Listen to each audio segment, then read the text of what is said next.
Hello and welcome to a DFS strategy video for the 2023 BMW Championship. My name is Eric and here at SweetSpotDFS, it's all about trying to hit the optimal lineup every single week. And in these strategy videos, it's really about targeting the players we want to build our lineups around. In the preview I put out yesterday, it was all about finding the stats we wanted to build our lineups around. And what I mean by that is finding the stats that hopefully the golfers we're looking for have. Now, this is the video where we find those golfers and we try to build some lineups around them, but we include the sweet spot ranks, which also go into the marquee tee times. And then we look at the anchor buckets, which are buckets that let us know, hey, no matter what, you need to grab a golfer from this bucket, hands down. So we'll go over those and then build lineups at the end of this. Maybe we'll include some Rainmakers content at the end of it. I might introduce another thing. We'll see. I kind of will leave that one up to chance. So if there's a certain person that comes in here talking about his stuff, we'll definitely talk about that. But we'll leave it up to chance. We'll put it that way. Anyways, let's go ahead and start this off just with some reminders of giveaways that I like to do. One being a monthly/weekly giveaway. Basically, every Monday, I give away $5. That's our weekly giveaway. And I give $5 away for those that are subscribed to the channel and leave a comment on any of my videos. So basically, I want to reward all of those that participate on the channel. So if you're subscribed, you might as well go ahead and leave a message on any of the videos. Come in here just like AJ Love, leaving the messages that he did. He gets an entry into not only the weekly giveaway, but also the monthly giveaway. And the first Monday of every month, I do the monthly giveaway where I will either give away $50 up there. If we hit our goal, you see all the way over there to the left. You see 577 out of 600 subscribers. If we get to 600 subscribers by the end of this month, I will give away $50. If not, I just give away a t-shirt that has the SweetSpotDFS logo on it. I'm still rewarding those that participate on the channel. It's just whether or not all of you would like to help us get to that 600 subscriber goal. And then we'll give away $50. Joshua, we are live. How's it going, man? So those are the two giveaways, the weekly and monthly. All you gotta do is be subscribed and participate. I also have a... just wait. Did the notifications go off for YouTube? They should have. Did they not for you? I'm not sure. Anyways, I do also have a Prize Picks giveaway, which is a rebate, basically. If you sign up on Prize Picks and use the promo code SweetSpot, and at least put $20 in your account, I will give you $20 back. So if you want to play it for free, I'm giving you the opportunity to do just that by signing up using the promo code SweetSpot and putting $20 in your account. There's a link in the description down below. If you click that link, it'll get you to the homepage. All you gotta do is sign up and put $20 in your account. Use the promo code SweetSpot and boom. You'll get $20 back from me the very next day. Now, Prize Picks will match your deposit up to $100. So if you want to put $100 in there, by all means do so. That way you get the most value out of using that promo code. You're still going to get $20 back from me. So highly encourage you guys to do that if you haven't already. Those are the two kind of monetary giveaways. I am also providing a cheat sheet, which I'll throw on the screen right now. So this cheat sheet's available to you. You can find a link to it in the description. It is read only, but if you want to be able to edit this however you'd like, just go up to the file menu and make a copy. Otherwise, you can use all of the filters that I have on here. You just won't be able to modify anything. Again, you can find a link for this in the description below. You can follow along with me throughout the strategy video because I will be going over my version of this that I can modify. And again, you can follow along with me with all the filters on here, just like I will be doing in the strategy video. And you could be doing that in the preview video if you haven't seen that one either. The only difference in that preview is we did not have this tournament information that you see right here. Otherwise, everything else we did, and I did discuss most of what you can find on the spreadsheet there. And then the last thing that I'm providing as a giveaway is an optimizer. So if you want to use the SweetSpotDFS optimizer that I will be using in building lineups today, all you have to do is be subscribed to the channel, comment here in chat, just like Joshua and AJ Love, or go to any of the other videos that I put out there, comment on those, and then email me right there. SweetSpotDFS@gmail.com, letting me know that you would like to use the optimizer. I can send it to you while I am live streaming right now. I have my email up, so if you would like that, I see Dave already requested it, so I will go ahead and send that to him. So yeah, if you are in chat and would like to use the optimizer, let me know. I will send it to you just like I'm going to right now for Dave. But again, we will be building lineups with this a little bit later. And the wonderful thing about the optimizer is it includes all of the buckets. So all the conditionals that we talked about in the preview video, you can find here. We do have marquee tee times. I actually included, I'm going to talk about this a little bit. It's going to be a little different. You can see twos here. I noticed something with this tournament that I will talk about once we get there. But it includes the marquee tee times. It includes everything that, well, that we'll be covering here in the strategy video, as well that I covered in the preview video. You're welcome, Dave. And Josh said the notification didn't go off for you. I'm not sure why.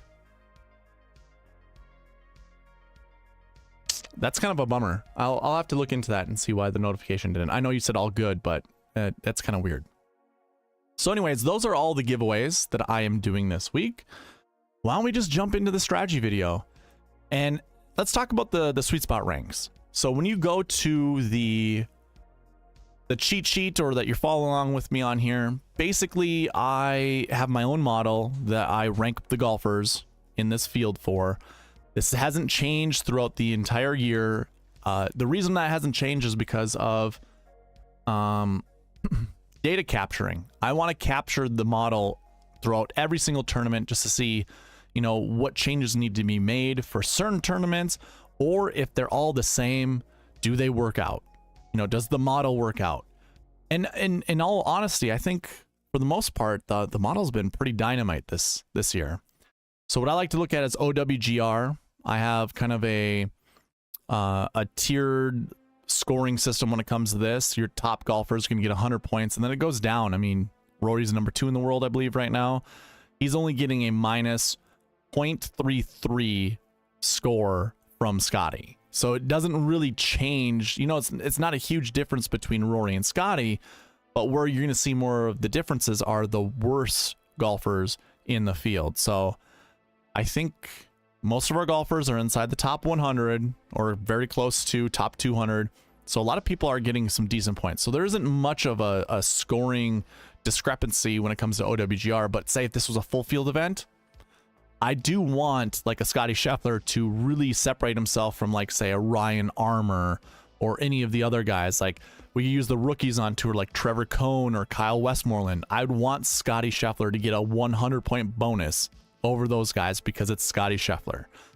I am looking at grass stats, so I have bent grass as well as POA, because those are the two grasses that are being used. So you can see the point totals are a little bit different for some of these golfers, and the rankings will indicate, you know, which golfers are better with those stats. And again, if you scroll all the way over and you find the course fit portion on the cheat sheet, you look at bent grass there as well as POA. The overall grass stats, these go back to 2013. Last year goes back to 365 days ago. So these are all average finishing positions where you see last year or overall. Top 10 success rate, again, goes back to 2013. So it's a long sample size for a lot of these golfers. Obviously, those that are new this season, or even, you know, I've only been on tour for like 2 or 3 seasons, it's not going to go back that far, but it really doesn't matter. I just want to know who's good on these grasses and who's not. So we're looking at those. Then I use the PGA Tour's bogey avoidance, birdie or better, or driving distance, or not or, but also driving distance stats from this year. I'm looking at recent form DraftKings points, their average finishing position, and their round by round scoring. My recent form goes back 7 weeks. I don't use rounds because that's going to be different for everyone. And if someone's 24th round was, say, 6 months ago, I certainly don't want to use that. I don't see any relevance to that. So I would much rather use a 2-month period, because as golfers, as we all know, things can change pretty drastically. I mean, we could also just go back 1 month, but we just probably wouldn't get a lot of data. We wouldn't get enough data for that. But those that like to use the 24 round metric going back, well, guess what? That's if they make each cut, it goes back 6 tournaments. That's nearly 7 weeks. You know, no one's playing 6 tournaments in a row. So I much rather use the time filter rather than like a round, like how many round filter. So anyways, so I use that for recent form, and then I'm looking at season points, seasonal DraftKings points. I shouldn't say it that way. Let me rephrase this. This goes back 365 days. I'm looking at their average DraftKings points, their average round by round scoring, round under 70%, cut made percentage, and DK top 10 percentage.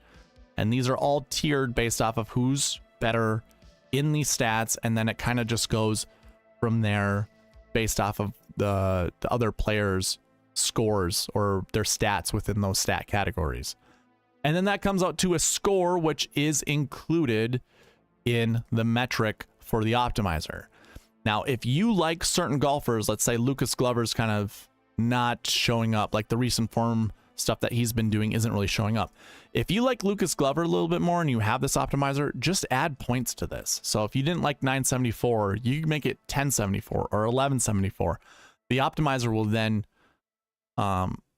use that metric into picking out lineups, and maybe Lucas Glover will be picked more. Maybe he won't. It all really depends on the buckets, the other golfers that you've locked in there. But you can update this, and anybody that wants me to build lineups, if you want me to change some of these scores, I certainly can do that for you once we get there. So now that you know what all goes into the scoring, that was kind of a long-winded explanation, we can go ahead and sort this by rank. But I guess before we do that, I usually like to go down to the $8,000 mark and see who's there, and then say anybody who might be a lower salary than this right here. I usually use the Excel, row number. So this would be number 27. Row 27 is where Matt Fitzpatrick is at $8,000. Anybody that comes up in the 7K range over this, I would say is a tremendous value. Any of these guys that drop, obviously they're overvalued. So let's go ahead and take a look at these golfers. So I'll go to row 27, highlight that. First golfer I see obviously is Emiliano Grillo. Sahith Theegala jumps up there, Justin Rose in the 7K range, and then that's it. I don't see anyone else in the 7K range that jumps. So obviously, I think DraftKings did a pretty decent job of pricing out their golfers. Jordan Spieth might be a little overvalued. He's in the 10K range, but he's way down here where, flat 8K is. Same kind of goes with Colin Morikawa. Now, obviously, if you like both of those golfers, Colin and Jordan Spieth, are elite golfers, or can be, and when they are on top of their game, they're some of the best golfers in the world. Obviously, recently and within this last year, not as good as they once were, or maybe they're just struggling a little bit. That's reflected in their scores. So again, if you are using the optimizer and you want their numbers to look a little bit better, just go ahead and manually update their score. So Jordan Spieth, you see, is at 1046. Xander's just above him, $100 more, and almost 200 points better than him. So obviously Xander will be chosen way more than Jordan would be, and I'm kind of okay with that at this tournament. But honestly, I think I'm okay with picking Xander over Jordan Spieth at the BMW Championship. So that goes into the scores. Now, what I use these scores for, or what else these scores go into, or not only to the optimizer, but also the marquee tee times. So if you're following along with me on the cheat sheet, go ahead and sort by the group rank A to Z, and you're going to find our best groups. Now, these are all golfers paired in twos. Normally, when I go over marquee tee times, they're paired in threes. So it'd be every 3 golfers, or 3 golfers in each group. We only have 2, and that makes it a little bit, it makes it interesting. So I went over I went through the BMW Championship, and for every year that I recorded tee times, I noticed here, let me go ahead and put up 2022.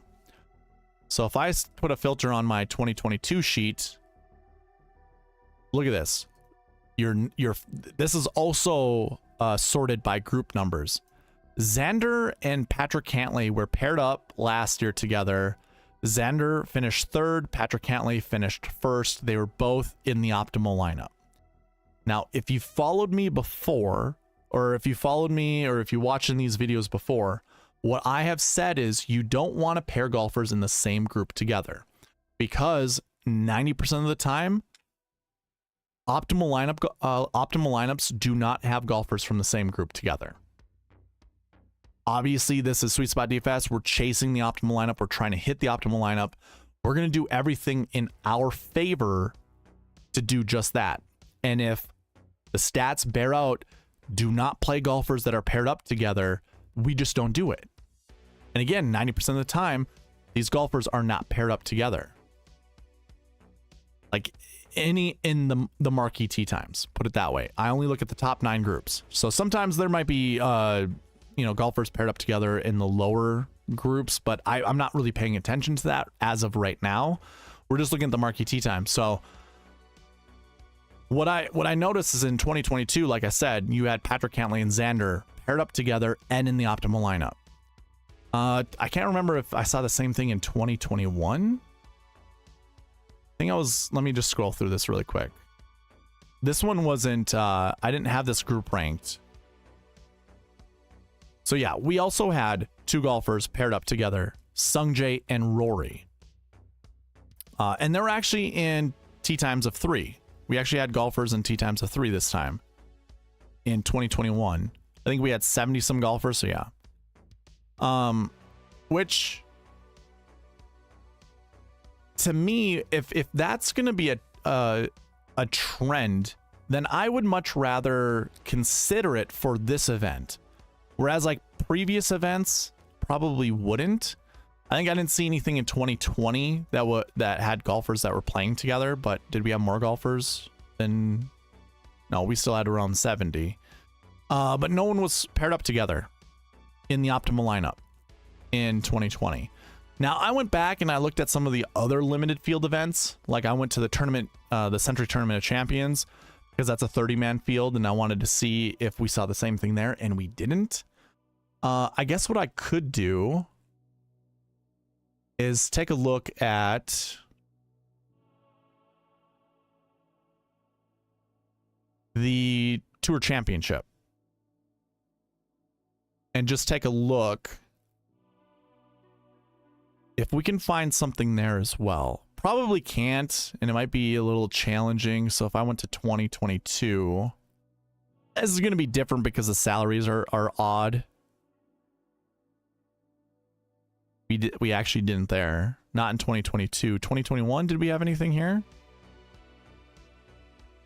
Again, I'm trying to search for golfers who are paired up together in the optimal lineup with limited field events. And we didn't really have anything here in 2021 either. Golfers really close to themselves, like Xander was in group 7, Na was in group 6. Let's see, can we find something in 2020? No, we can't. Everything is every other group, basically. So yeah, there's definitely something interesting with the BMW Championship, with golfers being in the same group, being the optimal lineup. I wouldn't really like put all your eggs into that basket, but what I'm doing just to kind of allow that to happen when building lineups where I normally wouldn't, is I am opening it up to the optimizer selecting 2 golfers from one group, which means, you know, that we only have 2 golfers per group. We can select, you know, 2 of those guys. So I'm not really gonna really watch that closely when building lineups. I still have all the other rules that kind of go with the marquee tee times. And for those that have never been here before and you have no idea what I'm talking about, usually what I would say is the top 9 groups that I've ranked out based off the SweetSpot score, because it's a cumulative rank. So I add these rankings up, and whoever has a lower ranking or a lower number combined is your best ranked group. So this is all rank ordered from top to bottom. And the rule typically is you want to select 2 to 4 golfers from these marquee tee times and put in your lineup. The other rule that goes with that is you don't play golfers together in a tee time. So you see Patrick Cantlay and Xander Schauffele at the top. I'm looking at 2022. I don't know why I'm looking at 2022. But you see Xander and Cantlay. I would normally say don't play both of those guys together, but it obviously worked in 2022. In 2023, could we actually see that happen? That's actually another piece to actually think about. So I didn't think about that until right now, because I was just more eager to tell you guys, hey, I've seen this happen a few times. Obviously, price tags need to be very similar, because in 2022, you had 2 9K golfers who happened just to be in the best group playing together in the optimal lineup. In 2021, you know, Sung Jae and Rory, one was $8,000 and one was $9,400. I didn't have a ranking there, but those price tags are doable. And the only way that there are price tags that are doable is like Fleetwood at 9,700 with Harmon at 8,100, Day at 86, Morikawa at 98. I suppose Sung Jae and Jordan would also be doable, 10,000 and 9,300. Hatton and Connors, those guys are doable to pair up together, and so too is Ricky and Keegan Bradley. The rest of them, I'm not sure. Maybe we could pair up Victor and Clark. Now that I've selected all these guys, I think I just keep it as is. You know, on the optimizer, I think I just keep it as is. We allow the optimizer to select 2 golfers from a group, you know, both golfers from a group, and go from there. I'm still gonna have the 2 to 4 filter on there, so we can't pick more than 4 golfers from the marquee tee times, and we have to pick at least 2. So I'll keep that up there, because those are usually the rules with the marquee tee times, and I think that makes sense. So of the golfers that we see in the marquee tee times, if you want me to build lineups for you a little bit later, I would suggest find 2 to 4 golfers from the golfers I just highlighted, and we can build lineups around those golfers. So that covers the marquee tee times. The last thing to get into are the anchor buckets, because the anchor buckets are going to help us narrow down buckets that we want to select golfers from, and perhaps we'll find some of those golfers in the marquee tee times. So if you're following along with me, just go ahead on the cheat sheet, go up to the filter from the bucket system, and put that filter on and make sure there are no active filters, because what we'll want to do is go to the max projection, and I want you to go greater than or equal to 2 under the max projection. And that right here, every bucket you see is technically our anchor buckets. But I'm going to go a little bit further here, and I am going to, I'm going to go over here and deselect the 1.98. But I'm also going to go into the bucket totals, and I'm going to deselect the ones that are in 20 and 19. So 19 to 19 to 22. I'm going to remove those, and these are going to be the anchor buckets we're going to try to make sure we grab golfers from. So we'll start here with the last year ones and try to find a golfer or 2 that we want to anchor our lineups around. Now, what I would suggest doing is, if you're following along with me on the cheat sheet, sort from Z to A when it comes to the salaries. That way we can get the salaries up top, the most expensive golfers. It's just easier to kind of go through each one of these. But we're going to look at the first bucket, which is our last year 1. Now, we talked about this in the preview video. There are a limited amount of golfers. You have 12 in total. And I am projecting, or I should say the bucket system is projecting somewhere between 2 to 5 golfers finishing inside the top 10. Now, what I talked about in the preview is, because we have so many expensive golfers in this bucket, it might be impossible to actually pair up 2 golfers from this bucket in a lineup. Because if we think Rory McIlroy and Scotty Scheffler are going to be our two golfers that do finish inside the top 10. That does satisfy the projection of 2 to 5. But you cannot play both of these guys because you won't have any salary to do anything else with. Unless somehow 3 golfers in the 6K range or even in the 5K range finish up inside the top 5. So I'm not sure, like, I wouldn't go that way. We did go over the pass optimal GPP wing lineups in the preview video, and we didn't notice a lot of 6K golfers inside the top 10. We did find 1 or 2, but not nearly enough to make up, to take down a GPP. So if you do think Rory and Scotty above everyone else will finish inside the top 10, or how about this? If you think Rory and any of the other 10K golfers are going to be your guys inside the top 10, and you don't see any of these guys down here finishing inside the top 10, you have to make that decision in your head. Is it Rory? Is it Scotty? Is it Rom? Or is it the other, or yeah, are the other 10K golfers? I'm trying to find the right grammar here. Are the other 10K golfers the ones you want to be picking? Because Rory could finish 10th. He could finish 10th. Cantlay could go on finishing top 3, and you would want to play Cantlay and not Rory. Because in this limited field event of 50 golfers, Rory will not pay off his price tag. And you most likely could start with Cantlay and other golfers and still beat out a really good Rory lineup that might have all like every golfer inside the top 10, but Rory finishing, say, 10th. Well, it is possible you could still take down a GPP that way, but I doubt it if like Cantlay would be like top 3, because it would be Cantlay over Rory all day. So keep that in mind. And when it comes to that optimizer, if you're using the optimizer, if you are going to follow along with that, I say you move the last year 1 down to a 1.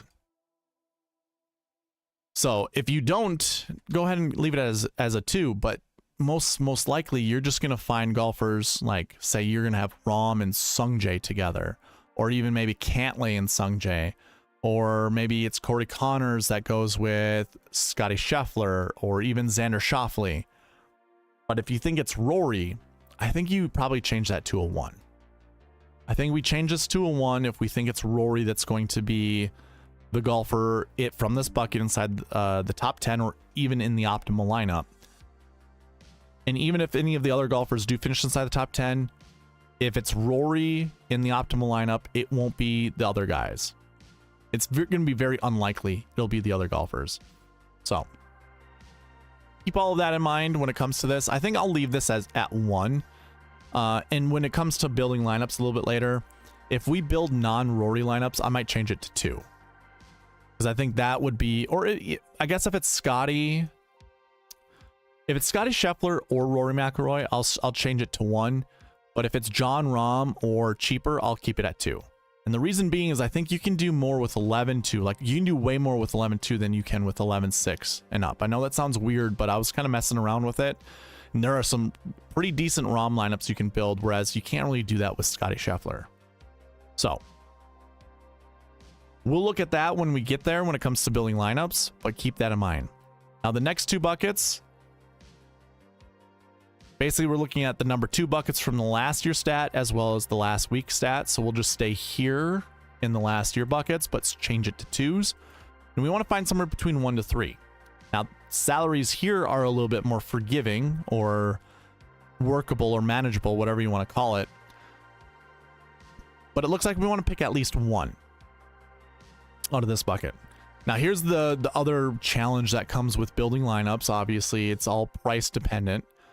So if we think Rory, let's just make up a hypothetical. Let's say Rory and Scotty Scheffler from that last bucket. So you have your 12-1, I think that's what it was, $12,100 and $11,600 golfer finishing inside the top 5. Let's just say inside the top 5 for that last year 1 bucket. If we see that happening, and you think Viktor Hovland is the best golfer from this bucket, we can't play Viktor Hovland. unless Victor Hovland actually finishes better than those other two golfers, and then we do. Now, this is kind of like maybe getting a little too deep into the weeds, and maybe you don't really need to think about that. Maybe instead just find two golfers that you like from that last bucket and one golfer from this bucket, and just try to come up with some combination that will just work. So let's say you like Cameron Young from this bucket, and this is the only golfer you want, or maybe it's Russell Henley and Andrew Putnam. And maybe it's these two golfers that you want. This satisfies the projections from that bucket, because obviously, like I said, we're looking for somewhere between 1 to 3 from this bucket, and there we have 2. So that would work out there, and we can still grab 2 golfers from, you know, the last year 1 bucket and be good. We can let the optimizer select the rest of the golfers and not have to worry about it. But that is a decision you need to be making, because if you do like Hovland better than, say, Rory or Scheffler, then you don't really want to start with Rory or Scheffler. You'd want to start with Victor Hovland, and obviously you probably already know that. But when you look at that last bucket, there's nobody that you like here. You might, yeah, I don't know. Maybe this is, you know, digging too deep into the weeds, because it really depends on how these 3 golfers finish. If they're inside the top 3, the only way that you'd play any 3 of these guys over Victor Hovland, who, if he finishes inside the top 5 or the top 10, the only reason you'd play these guys over Victor is if these guys finish better than Victor. Like, they had to finish 1st or 2nd or 3rd. I don't think they can finish 4th or worse and be in the optimal lineup, from what I've seen in the past. So, my 2 cents. I mean, you don't have to follow that, but that's just what I've seen over the past, you know, 2 years. I think you have to make your decision up that way. And if you do say, if you think Victor Hovland just has a way better chance than any of these guys finishing inside the top 10 or even the top 5, if you're using the optimizer, or if you're trying to build lineups based off of the conditions that I'm providing, so I'm saying in the last year 2 bucket, you want to select somewhere between 1 to 3, you would then want to change this to a 0. Because if you like Scotty Scheffler or Rory McIlroy or even Jon Rahm way better than Victor Hovland, but you just don't see how Victor Hovland is not finishing inside the top 10, or you just don't see anybody here beating Victor Hovland, then you have to skip this bucket, despite it being an anchor bucket, because it just won't work out. But those are the choices that you kind of have to make. Before I go into the next bucket, let me see some chats here. So AJ Love goes, do we just play Rodgers and gamble on all the price, or the cheap price, to play higher ups? Let me show you something. Here's my dummy lineup right now. I don't know how well you can see that, but there's your guy, Patrick Rodgers. This is my dummy lineup because I started with Rahm. He was kind of my favorite golfer, and I think Morikawa might have been last. I think I went Rahm, Rose, because I kind of really like Rose this week. And I was looking at the cheap guys, and I'm like, man, of all the cheap guys, I like Patrick Rodgers better than any of the other guys. And then I went with the other golfers that you saw there. Just, this is my dummy lineup. Like, it's not anything to, like, you know, copy or anything like that. Those were just the first feels. So I'm right there with you, AJ Love. Is it? I think it's Tara, right? It's not Tara, it's Tara. Can you build me a lineup with Rory McIlroy, Patrick Cantlay, and Denny McCarthy? Absolutely. Once I get to building lineups, I will certainly do that. And by the way, thank you for subscribing. I got the notification saying that you have subscribed to the channel. So thank you very much, Tara. Let's move on with the rest of the anchor buckets. So we looked at last year 2s. Now we're going to be on last week 2s. So these are golfers who finished in that 20 to 40 range last week at the FedEx St. Jude. And from here, it's going to be the same projection, 1 to 3. We want to select 1 to 3 golfers. Now, if you already had in the last year 1 bucket, Scotty, Jon Rahm, or Xander Schauffele as your guy, you don't even have to think about the rest of these golfers. You already have the projection that I have from 1 to 3. So just to reiterate that, so let's say you had Jon Rahm from this bucket. He was your guy. He was one of your guys from this bucket. He also satisfies the projection for this bucket just by himself, because you need at least 1, but no more than 3. And I don't mean to say you need, it's just the projection is that way. It makes lineup building a little easier. So if you did like Jon Rahm, there you go. Remember we were talking about the last year 2s, and I said maybe Andrew Putnam could be your guy. Well, if you had Andrew Putnam with you from the previous bucket, adding him with Jon Rahm here just really makes the projection for this bucket worthwhile. Like, for you to select those 2 golfers. I'm not saying right now do that. I'm just saying it's possible. You know, like, I do like Andrew Putnam this week. I think it's just a name value thing. The guy's been really good to me the whole year on DFS. That really has no bearing whatsoever how well he's going to do here, but it's a feel-good thing. Like, I don't mind going to Andrew Putnam. You could also even throw, like, Brian Harmon in there. He was a last year 2, so 2 was Putnam. You know, a lot of these will intertwine and just work out. I'm not saying that's where you want to start your lineups with. You don't want to start thinking about that when you're building your lineups. If it just happens naturally, it just happens naturally, and then it works out. What I've said before and what I'll say again is, of all the anchor buckets we go through, if you keep seeing the same golfer in all of the anchor buckets, it does not ensure they're going to finish inside the top 10. It just gives them a better chance. Shot like Harden was here. He's heard that thing several times. I've been saying that forever. It just increases their chances of finishing inside the top 10. Does not automatically mean they will finish inside the top 10. So then we can go to the next 2 buckets. I'm going to stay away from the salary buckets. We don't need to talk about golfers and certain salaries. I think we're already going to get there with building lineups. So we're just going to stick with these 2, course history 1 and recent form 1. So just, if you're following along with me on the cheat sheet, just make sure there are no active filters, and we'll look at course history 1 first. So there you go. We got Scotty Scheffler, Jon Rahm, Patrick Cantlay, Xander Schauffele, golfers we've already talked about.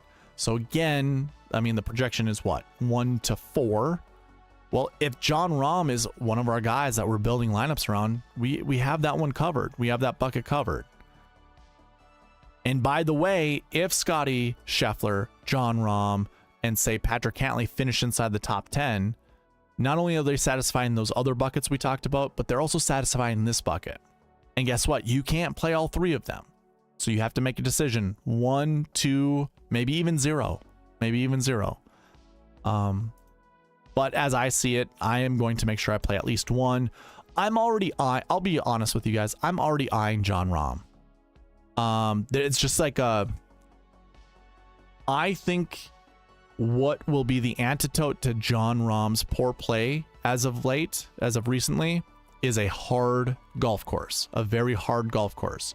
This will be a very challenging golf course despite the rain that's coming in. It still will be difficult. It's 4-inch rough, by the way. 4-inch rough. Wet rough is hard rough to hit out of. I like Rahm a little bit more because of that. And for those that are worried about his short game, not every short game shot is made equal. Like, we would have to look at why some of these short game shots are bad.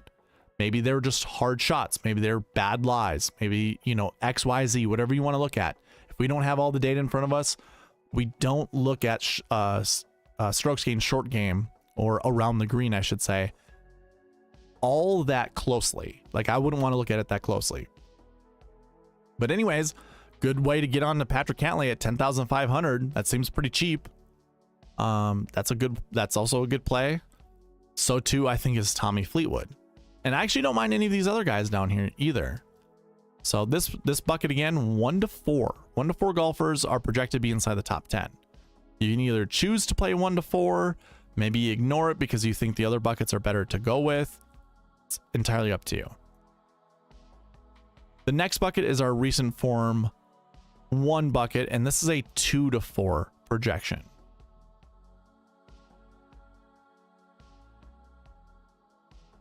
And again, limited amount of golfers. There are only 9 golfers in here. You want to select at least 2. There you have Rahm. There you have Scheffler. Again, I don't mean to say you should select 2. It's just I think 2 will finish inside the top 10. Maybe it's Harman. You know, maybe we go with Harman because it's a good price tag. Maybe we go with Fleetwood because it's a good price tag. Maybe we go with one of these top guys because they're just playing the best, you know, they're the better golfers in the field. Or we do a mixture of 2 or 3 of them and they just fit the projection. We can do that as well. So a lot of decisions to be made. Rory, Scotty, and John have all been in every single bucket we've just talked about. Fleetwood has been in all but 1. Actually, he was not in the last week bucket we talked about. Harman has been in every bucket we've talked about. So it might, and so too is JT Poston, by the way. I didn't even realize that, but so too is JT Poston. So there are some interesting names to anchor our lineups around. Again, I'm eyeing Rahm. I have no issue playing Scotty well, I shouldn't say or Rory. Those are all golfers I don't mind playing. So that covers the strategy portion of this video. Now we can get right into lineup building. I'm going to go ahead and turn the music up.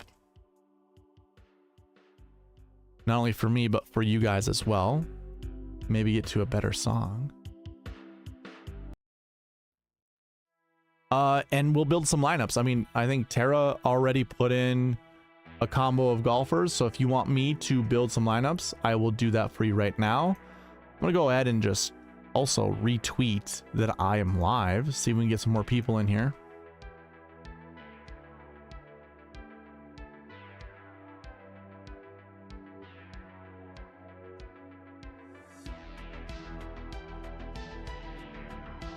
And anyone else that's in the chat that wants to see some golfers or see some lineups built around certain golfers, let me know.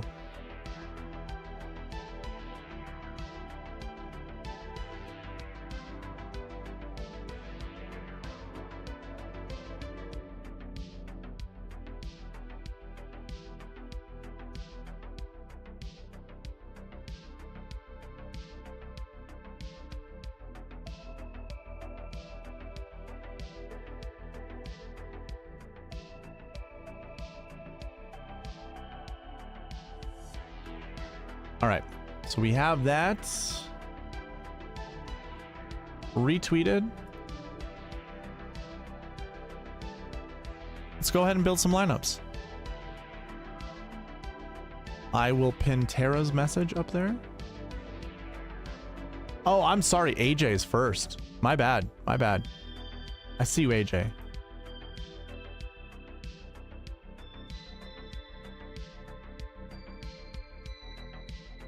Rory and Cantlay. So we'll go ahead and put in Rory. Like I said, if Rory's up there, we're going to change the last year 1 bucket to 1. I might even change.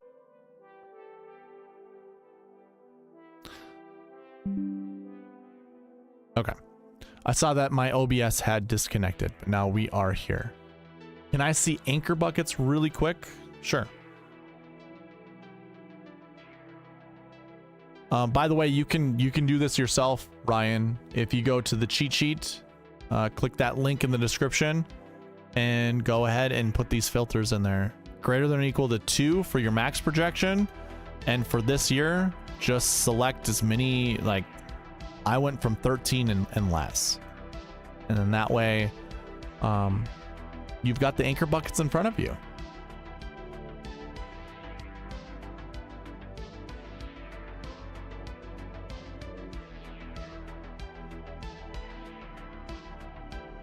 Okay.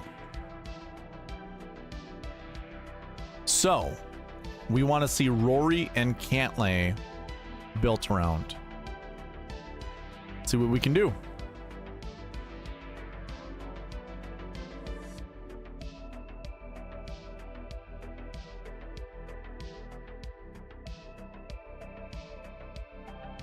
First one being Rory McIlroy, Patrick Cantlay, Brian Harman, Keegan Bradley, Adam Schenk, and Tom Hoagie. Mr. Bennett, what's going on? Hey, Josh, by the way, you won $5 last week for the weekly giveaway. Now, I can provide that to you in certain ways, or we can just throw it back into the pool. It's all entirely up to you. Like, I'll do the next weekly giveaway at $10 instead of $5 if you don't want the $5. I can also give you a beer the next time I see you too. But you, sir, you won $5 for participating in the chat. First lineup, Shank and Hoagie. Shank will get the boot.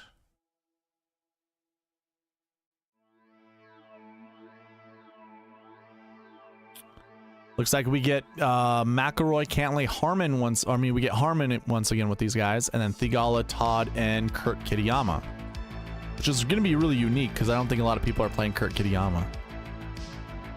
And then we switch out Kurt Kitayama with Patrick Rogers. It's a pretty good lineup.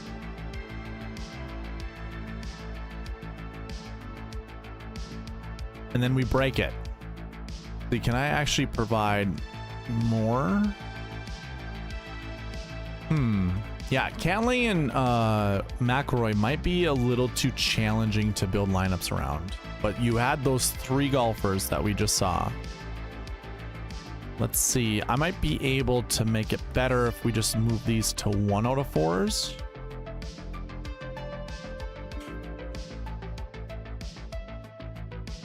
One out of four. Let's see, recent form 1 and recent form 4. I already forgot.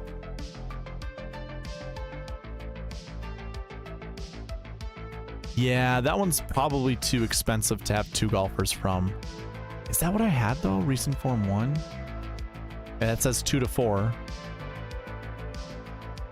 And Cantlay is not in that one. So I think we got to change that one to 1 for sure. And then recent form 2s we had as at 2.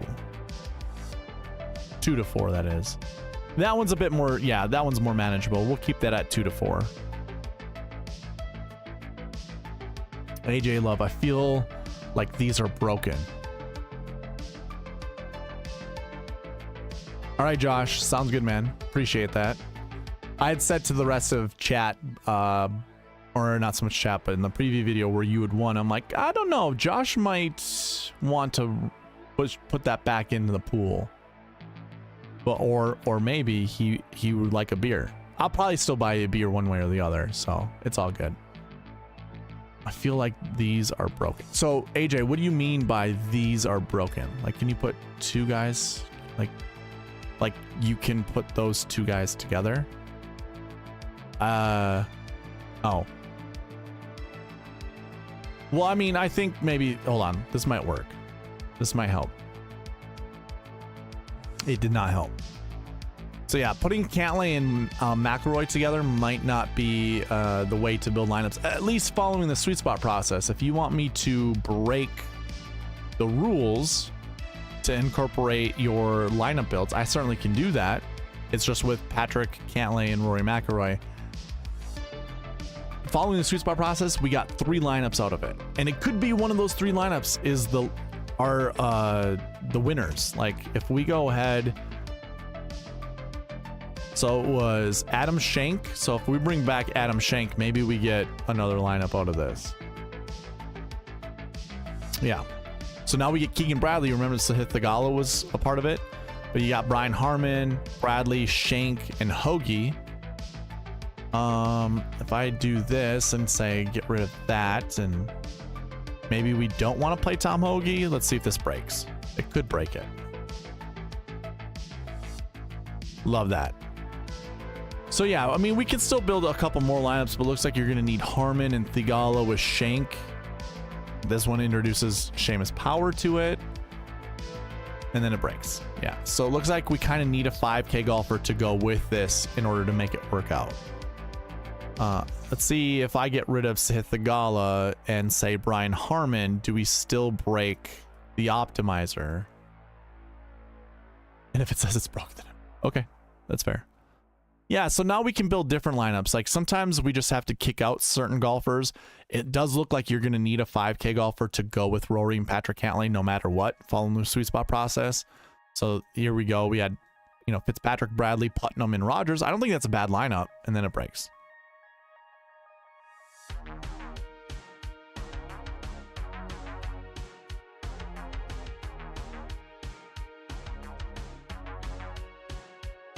So anyways, we had a few more lineups there that we could build.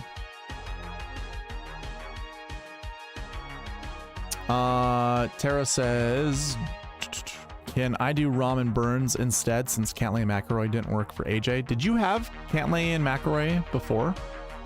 Can you build me? Oh, and Denny McCarthy. Well, how about this? Tara, let me do that for you right now, and we'll see if it works, and if it doesn't, then we just know our answer really quickly. So we want Denny McCarthy, who is here at $6,700. It might work. It might not. It does not. So if I leave everything open, doing McElroy, Cantlay, and McCarthy does not work. Unfortunately. So. But yeah, we can change it to what you would like. Let me do this one. Let me do this one for AJ really quickly. That was the second one that he wanted. And then we'll move to yours, Tara. You are next after this. So I think what I'm going to do is move these projections back to what they were. I think it was last week ones. We wanted 2, I believe.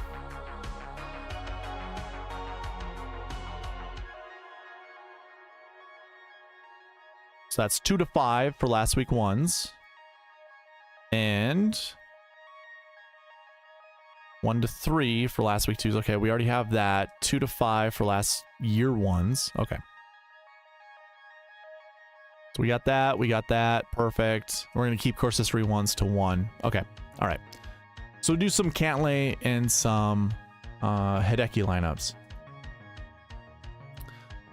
First one's not terrible. Cantlay, Harman, Rose, Grillo, and McCarthy. So Tara, we have our McCarthy and Cantlay lineup. We just can't add McElroy to it.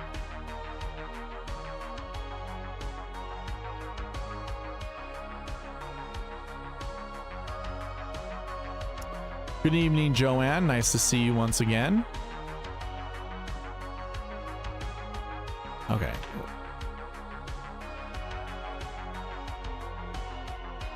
Oh, McCarthy is our low guy. Okay, so I need to choose which one to kick out here. I'm going to go ahead and kick out Emiliano Grillo. Actually, no.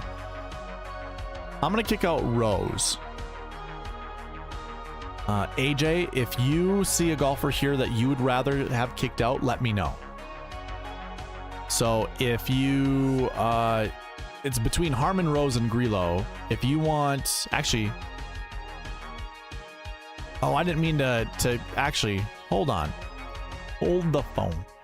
This should be a no. We didn't lock in McCarthy, but here's a McCarthy lineup. Then it goes too early for Ryder Cup lineups. Build me one with Xander, Brooks, and JT.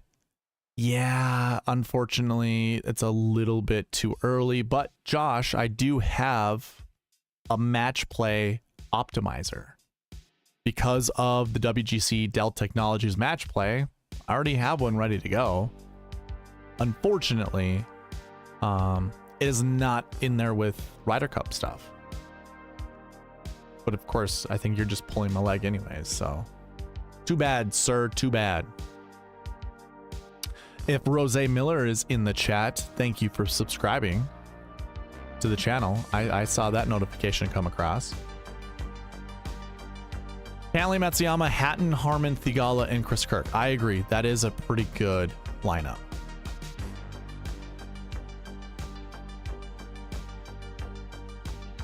Cantlay, Matsuyama, Im, Harman, Thigala, Hoagie. That's not terrible either.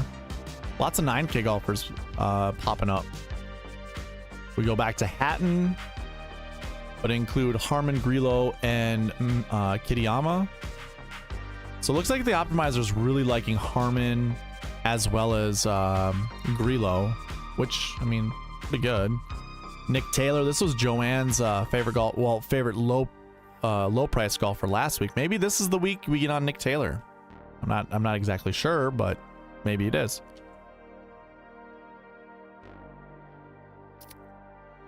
Cantlay, Matsuyama, Hatton, Harmon, Thigala, Power. AJ, is there anyone in these lineups that you just don't like Thigala, for instance, or even Harmon? Would you like me to kick out one of those golfers to try to make room for someone else? Let me know. Here's a little bit interesting of a lineup. Cantlay, Matsuyama, Finau, Harmon, Thigala, and Brennan Todd. I don't mind that. Cantlay, Matsuyama, Day, Harmon, Thigala, Harris English. You know what? One thing I want to see is the 2020 leaderboard. So power hitter. This is again the same golf course in 2023. Power hitter, power hitter, power hitter. I'd say power hitter, power hitter, power hitter. I don't know what to make of Fitzpatrick back in 2020. Probably a accuracy guy. But definitely an accuracy guy for Brennan Todd and power hitter. I don't know what to make of Lonto Griffin. Let's just call him an accuracy guy at that time. Accuracy guy, power hitter, power hitter. These guys could also be accuracy guys that are power hitters, but I'm just pointing out the guys who hit the ball far versus those that hit it straight. And then Harmon. So, yeah, your top 6 were golfers that actually, you know, could hit it out of the cabbage that we're gonna see this week, including Matt Fitzpatrick. But yeah, Brennan Todd, Hughes, Lonto Griffin, 3 guys. Yeah, I don't know. You know what? I think if I'm building lineups, I would only want 2 or less accuracy guys. I'd want more golfers that I know that can hit the ball a little bit further. Like, they're known more for their power than they are their accuracy. Put it that way. Okay, AJ, that's perfect, because Brian Harmon's just going to show up a ton, and I actually don't think that's a bad choice. I think Harmon is a good play this week. Here we go. We introduced a little Ricky Fowler love. Sahith Theegala, I find very interesting. The guy isn't very accurate off the tee, but I would say probably one of the better guys. Nah, I guess I can't say that because I didn't look at the stats. I feel like I trust him out of the rough, but you know what? I want to see lineups without Theegala in it. Like, I personally wouldn't trust Theegala. I wouldn't want to play Theegala. Let's bring some of these back.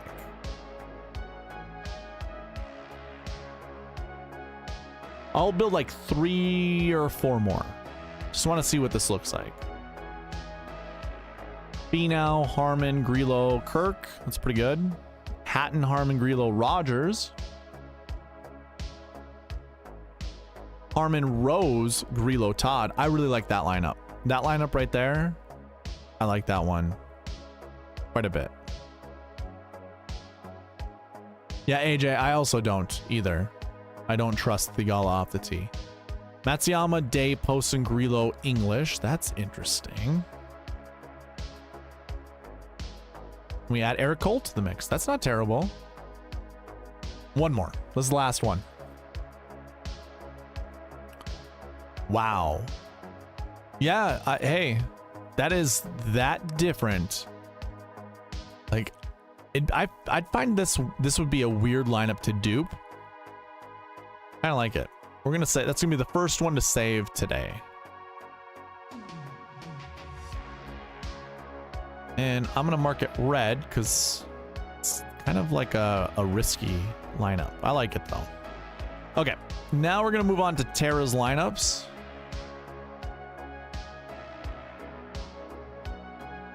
Let's see here. Let me go here.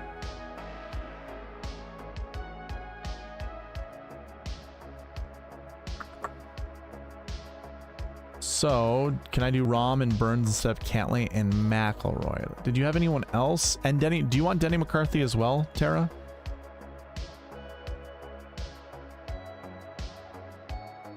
Let me know. I'll wait. If you're still in the chat, let me know.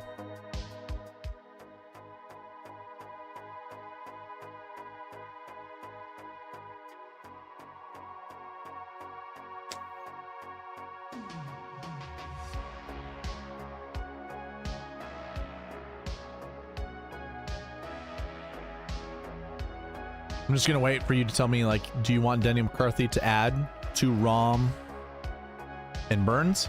Okay, sounds good. There's a, if you didn't know, there's a 10-second delay between me and you. So when I ask you a question, I have to wait for 10 seconds because it doesn't get broadcasted to you until 10 seconds afterwards.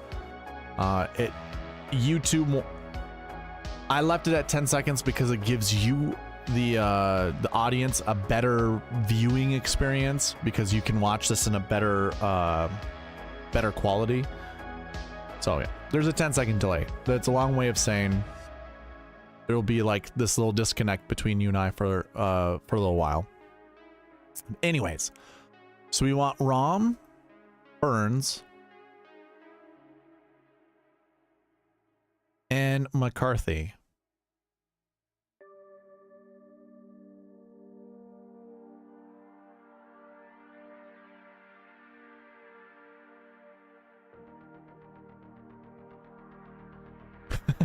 Yeah. Hey Tara, don't worry, man. Or we'll take our time here.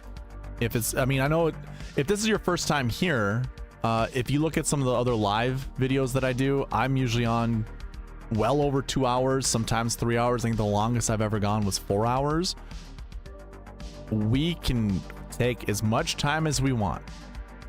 No rush, because I'm doing this for you guys. I'm not doing this, like if I was doing this for my own well-being and I wanted like the best content out there, it'd be way shorter, it'd be way faster, but I'm doing it for you guys. So using the optimizer, Rom, Hatton, Burns, Rose, McCarthy, Shank. I like that lineup a lot. That's a really good lineup.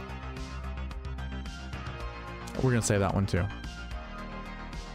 Tara, we can take out whoever you like. While I go through these, if you're like, you know what, I don't like that guy, or I don't like that guy, or that guy, you let me know. And what I want you to do is just say kick whoever you see that you don't like. Just say kick Rose. Obviously you don't want Rose, so you just say kick Rose. One of those things that comes with this delay is I'll ask you a question, and this happens a lot with my chat. They'll just say yes or no. I don't remember the question. So if I'm asking you, like, do you want Rose kicked out of the lineup, and you just say yes, I might forget. So just say kick Rose.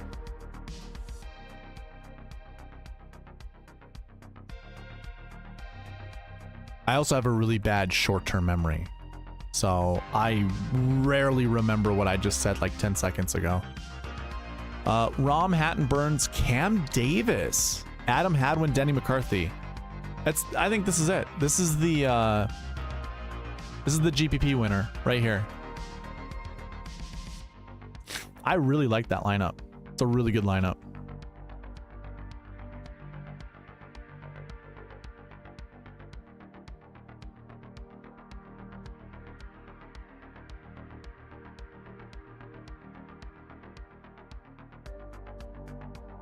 Also, if you end up finding someone else that you like, you can say keep whoever. So like, obviously we just kicked Cam Davis out of the last one. If you liked Cam Davis after seeing that lineup, just say keep Cam Davis.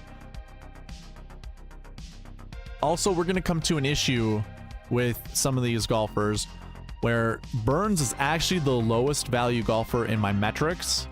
So the optimizer wants to kick Burns out, and because of that, it doesn't kick anyone else out. So now you have to tell me who you'd like kicked.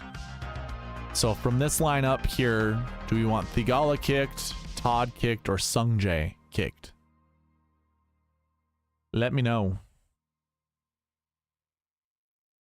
I'm going to check emails to make sure. Let's see if someone... Nope.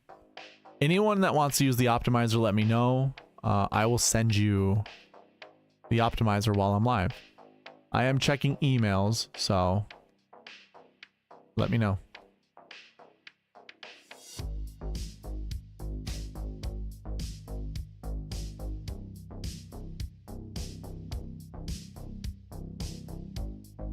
Thigala approach is worse. Yeah, I don't disagree. I don't trust Thigala. Oh, kick Thigala and Burns. Okay. You did want me to lock in Burns, but I can go ahead and kick him out. That's fine.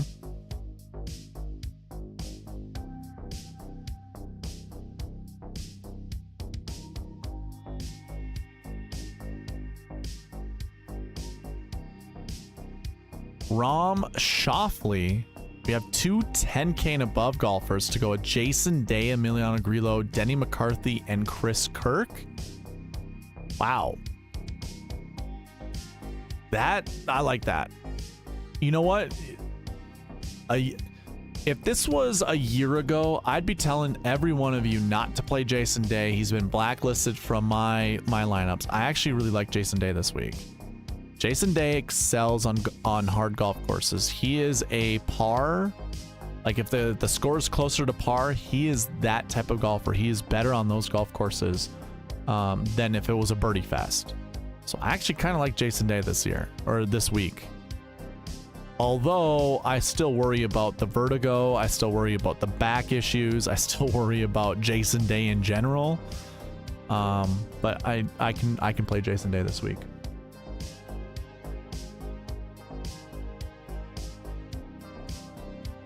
Okay, let's run the next one.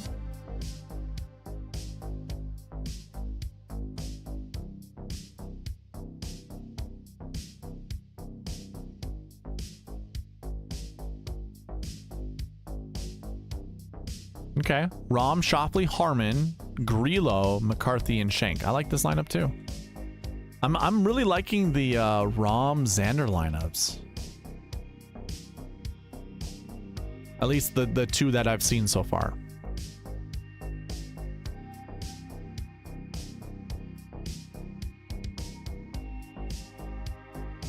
Another, I like this one too. Rom, Hatton, Day, Grillo, Hadwin, McCarthy. I'm there for that one.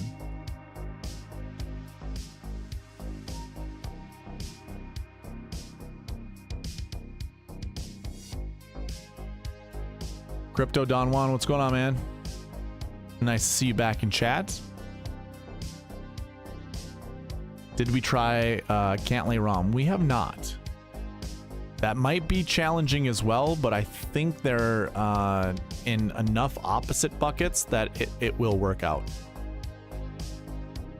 Well, here's a Rom Cantlay lineup right here. Rom, Cantlay, Young, Grillo, McCarthy, Hoagie. Yeah, I really like that lineup too.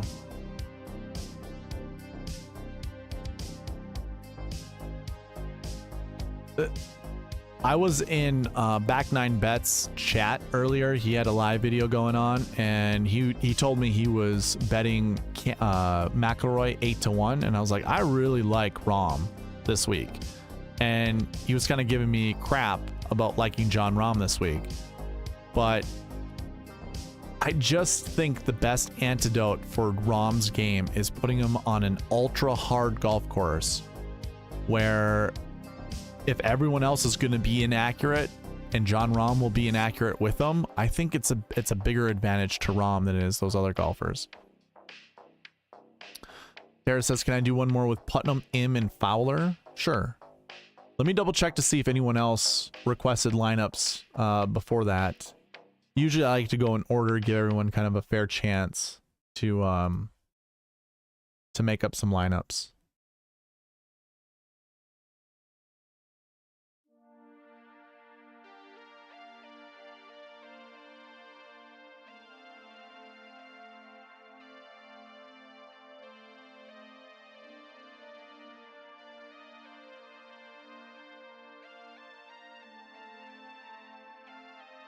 Oh, Joanne has Hovland and Fleetwood.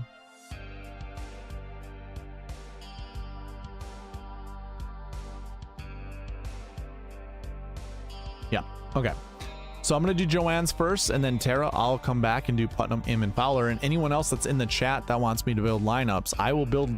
I can build lineups for the next 2 hours, so let me know. Put 2 to 4 golfers in the chat, and we will build lineups moving from there.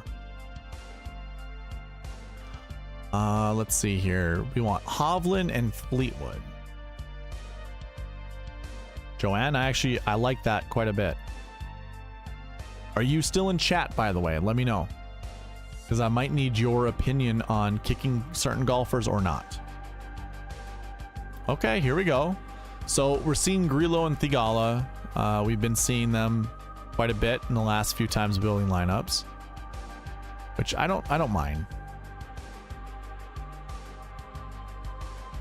Here's a lineup I can get behind: Hovland, Fleetwood, Wyndham, Clark, Grillo, Thigala, Putnam. I don't personally like Thigala, so Joanne, if you're in there and you don't like Thigala as well, let me know.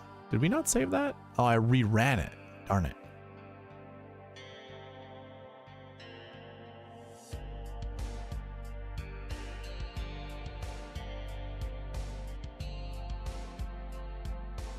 Ryan goes, I got the A combo.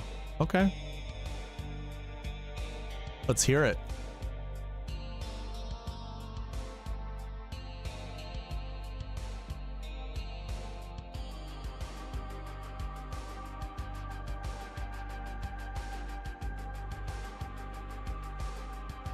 By the way, Joanne, make sure that you are live.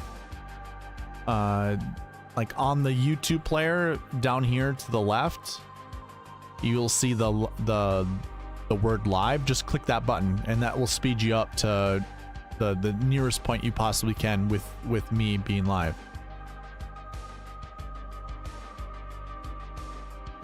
That way there isn't a huge time difference between us. And if your internet's a little slower, you might continue to go a little further and further behind. If you just hit live every once in a while, you get pushed back or you get pushed up to where I'm at. And that way you and I can have better conversations where there isn't a lot of time between us. I like this lineup quite a bit.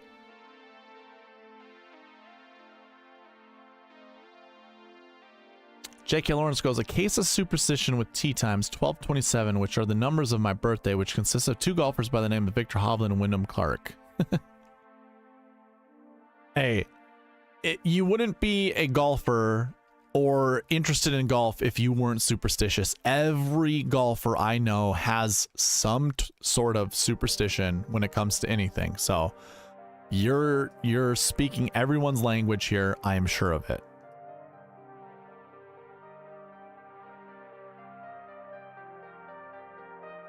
I'm going to bring back the other 6K golfers we saw since they all had Thigala in their lineups with them.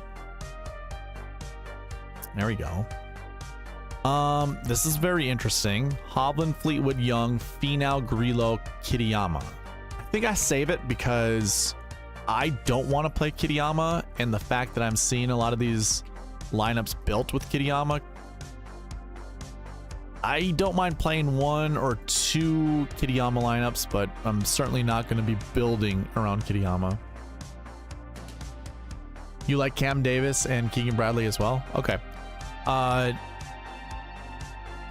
build like 5 more lineups just by letting the optimizer go and pick certain golfers, and then I will go ahead and go back in and, you know, clear out all the no's and add in Cam Davis and Keegan Bradley. But this lineup I like quite a bit. Young, Burns, Grillo, and Hoagie to go with Hovland and Fleetwood. Joanne, I really like that combo, by the way. Hovland and Fleetwood. I think the top 4 golfers that I'm looking to build my lineups around are Jon Rahm, Victor Hovland, Patrick Cantlay, and Tommy Fleetwood. So those are definitely golfers I think they're worth playing. The lineup on the screen is phenomenal. Hovland, Fleetwood, Connors, Grillo, Putnam, and McCarthy. Yeah, sign me up, man. Sign me up. I'm really liking these lineups with Hovland and Fleetwood.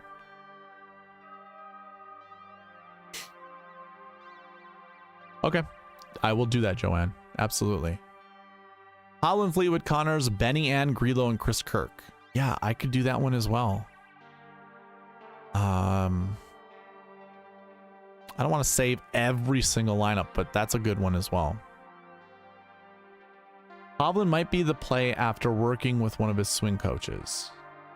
Hovland might be the play after working with. What was wrong with Hovland's swing before working with the swing coach? If you have news, share it, because I haven't heard anything about Hovland with anything, with a swing or a coach or whatever. Oh, here's an interesting lineup: Fleetwood, Connors, Grillo, Sepp Straka, and Nick Taylor. Not seeing a lot of like having Straka and Taylor together is just going to be that unique. Or I don't think we're going to see a lot of that combination together. All right, one more, and then I'm going to go ahead and add Cam Davis and Keegan Bradley. This one's not terrible. I don't think I get here with like Cole, McCarthy, and Grillo, but not bad. So Keegan Bradley and Cam Davis.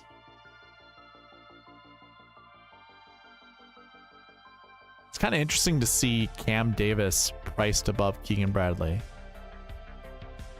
I didn't notice that until right now, but that's weird.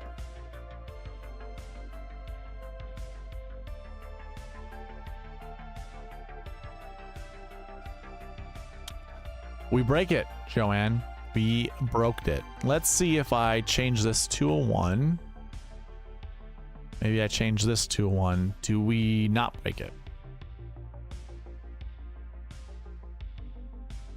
Okay. So it looks like we can't do 2 last year 1s, but we have Hovland, Fleetwood, Tom Kim, Cam Davis, Keegan Bradley, and Kurt Kitayama. Very interesting. It leaves $800 on the table. I don't know how I feel about that. The fact that it did means well, let's see. Does the next lineup break? Maybe we need Kitayama to go with these 4. No, doesn't. Actually, we bring in 2 Canadians, which I kind of like. That's a ball striking lineup right there. Hovland, Fleetwood, Connors, Davis, Bradley, and Nick Taylor. I think I'm going to save this one because it's a good one. Having that many ball strikers on one lineup, I don't know if that's going to be a good thing or a bad thing, but I think I like it. What's going on, Byron? Did you have some obligations here after your stream to go to another stream, and then in like 5 minutes you can go to another stream? Byron gets around. He likes riding bicycles, but little did he know he's the fantasy industry bicycle, if you know what I mean. I'm kidding, dude. I'm kidding. I'm joking. But if I can get a chance to rib you, I am going to rib you. Hovland, Fleetwood, Burns, Davis, Bradley, and Eric Cole. I like that lineup.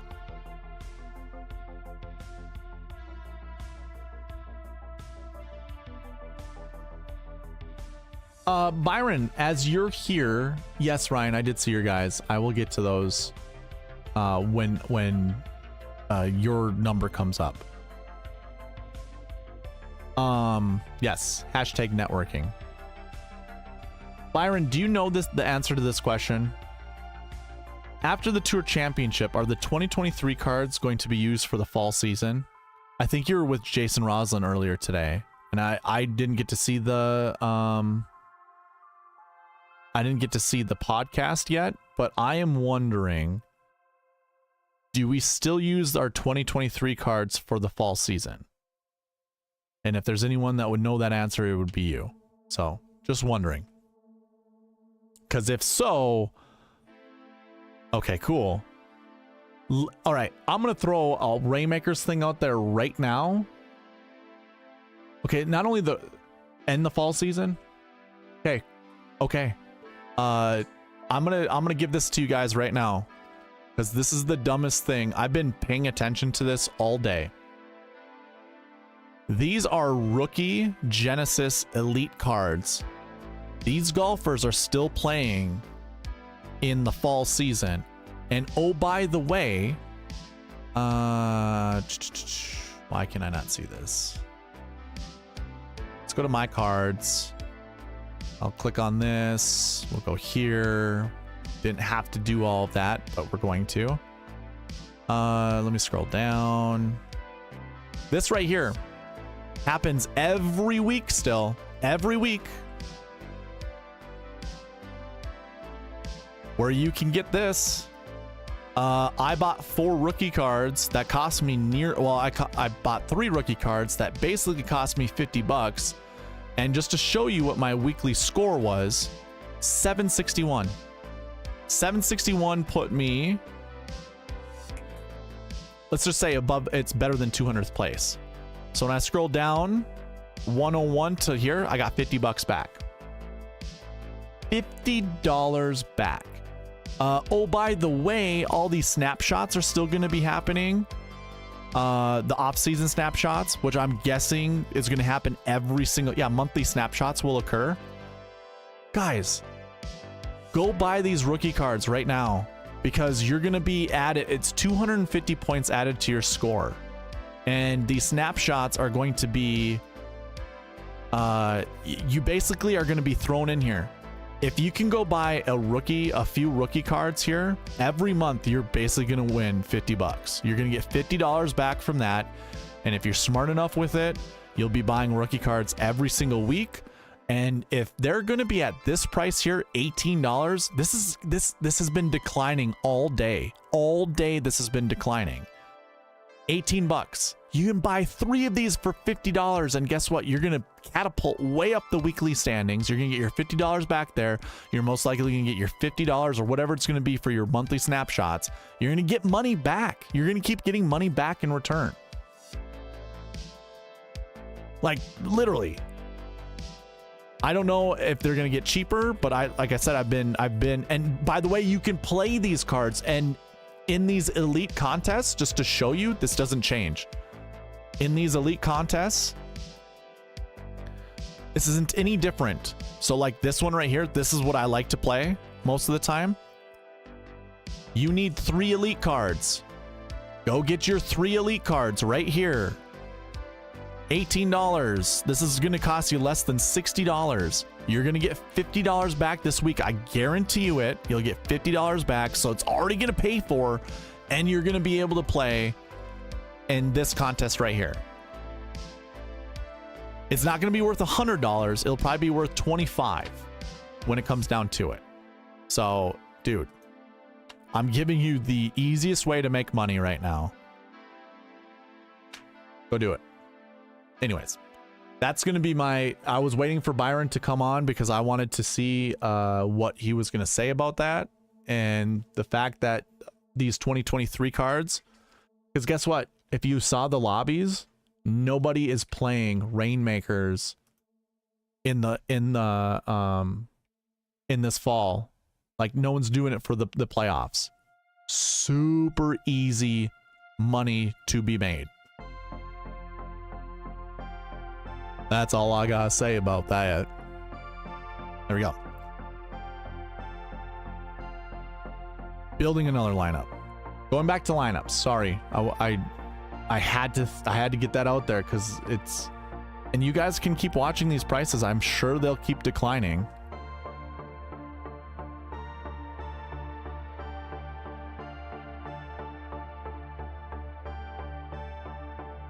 Anyways, the next lineup for Joanne, Hovland, Fleetwood, Connors, Cam Davis. There's a good lineup. We're doing that one.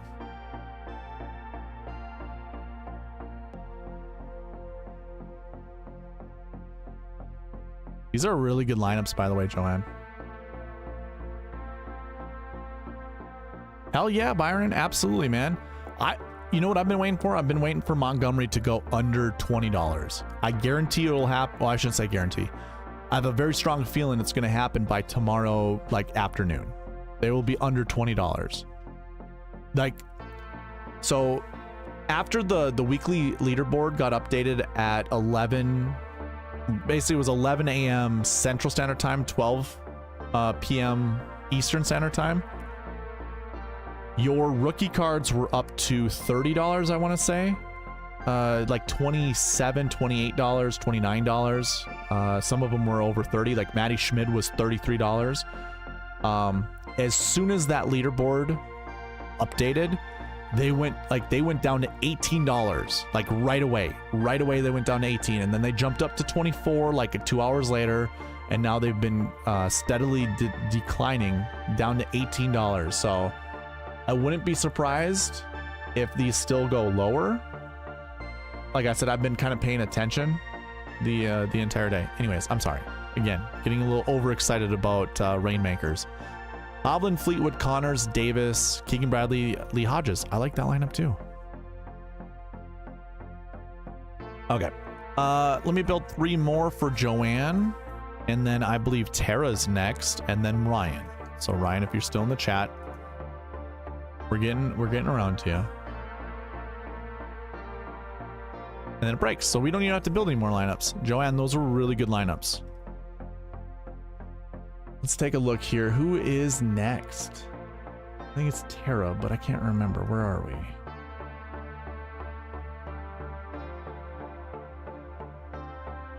Oh, AJ says Cantlay Rom. He was next. Joanne, Holland, Fleetwood, and then Ryder Cup lineups that Josh Bennett wanted, but I don't think he was being serious. All right, AJ Love, if you're still in the chat, let me know. Did you want me to build lineups around Cantlay and Rom?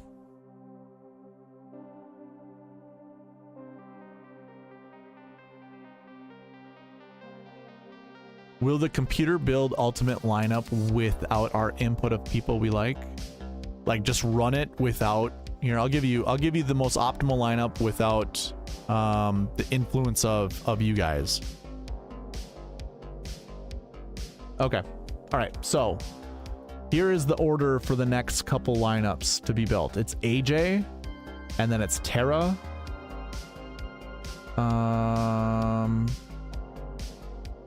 And then it's Ryan. Okay. So after you, AJ, it's going to be Tara. Tara, are you still here? I will build you the Putnam Im Fowler lineup that you wanted, but without any influence of anybody. Here is, actually, this isn't true. I'm going to go ahead and put the bucket conditionals back in there. This is, okay, so with the bucket conditionals I currently have, this would be your most optimal lineup, but this here needs to be a 2, and then this also needs to be a 2, I believe. Last week ones.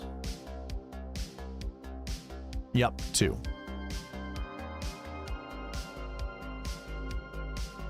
Okay, Tara, cool. So yeah, the next order, or the order of lineups to be built here, will be AJ Love right now, then it's Tara, then it's Ryan, and then it's Byron. Yeah, Byron. I will definitely get to your lineups for sure. I'm just going by the pecking order that the requests came in. So when I run the optimizer, this with the conditionals, everything that's in here, this is what we get. This is technically the most optimal lineup that the optimizer likes, using the metrics that I have. But anywho, we're gonna go with Cantlay and Rom, and because we're going with Cantlay and Rom, we have to change these back to 1s because they're so expensive. They're, even if there are other golfers in that bucket that are going to fulfill the projection, we can't play them. We probably can't play them.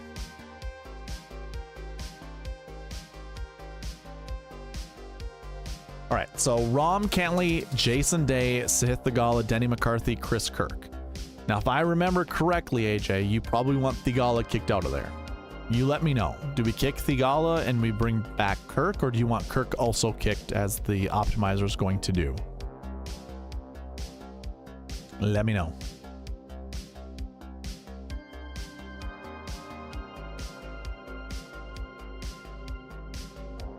Okay.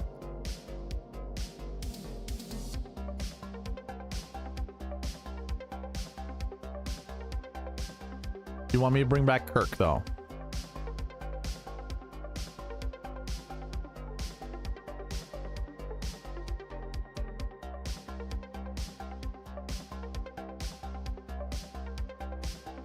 about this? I'll just do it, run the optimizer, and then we'll see what you have to say.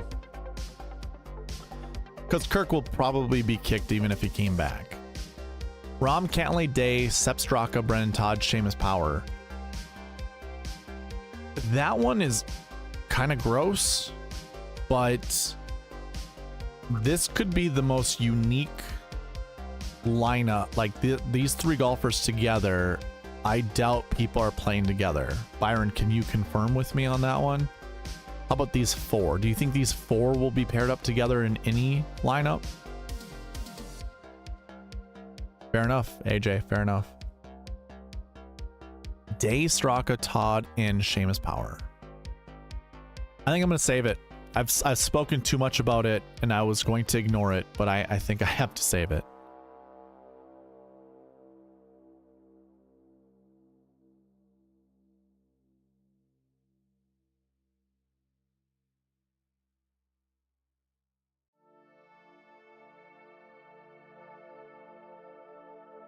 Rahm, Cantlay, Tom Kim, Sepp Straka, Brennan Todd, Tom Hoagie. That one's interesting. I don't really like it.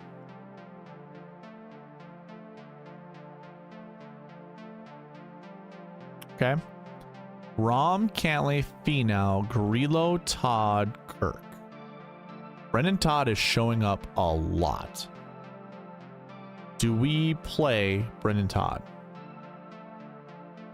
I agree with you, Byron. Seamus has been playing like hot garbage, but that is the type of amnesia. We need to have that amnesia when building lineups. He could be the actual play this week.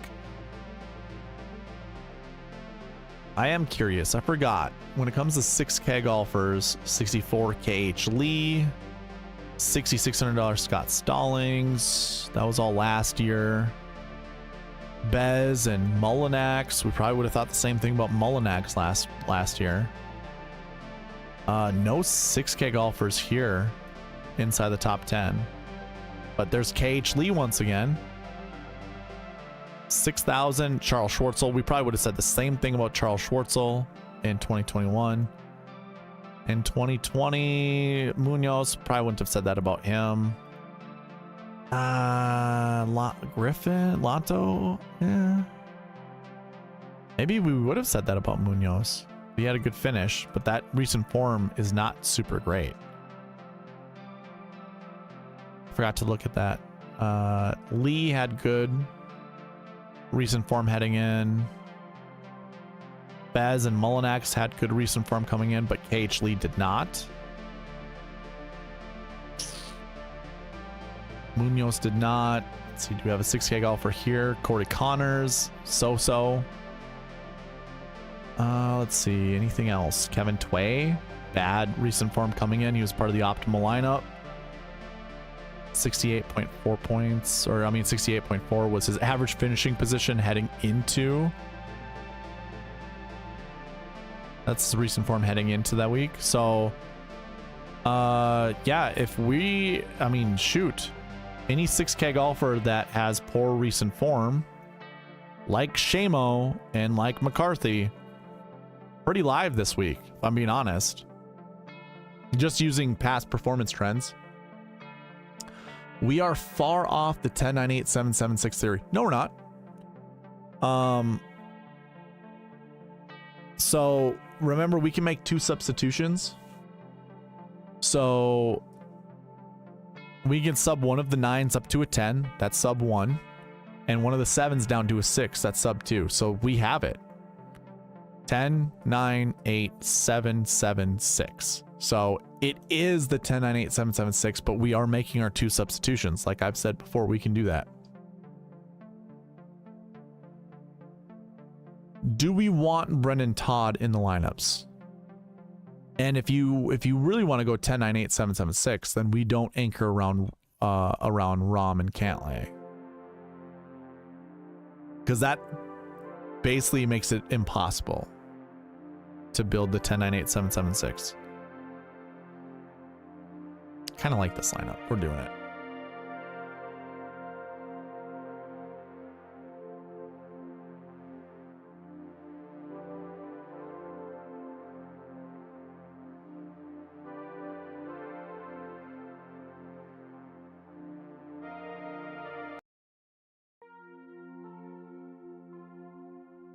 Rom, Cantley, Finau, Grillo, McCarthy, Taylor.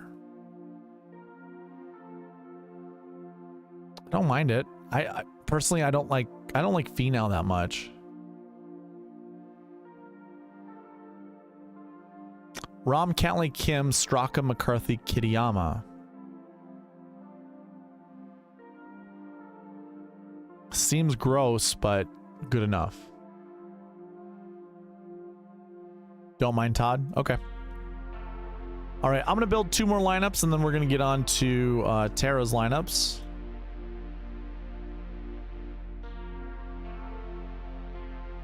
I bet you the winning score is -6 or worse. So -6, -5, -4, -3. I think it's going to be tough. I don't think the water makes it easier. I think it makes it just as tough. Rom, Cantley, Finau, Bradley, McCarthy, Svensson. I like that lineup a lot. I don't like Finau that much, though. How much Finau have I already saved? Finau, nothing else there. Okay, I can save this one. That's fine.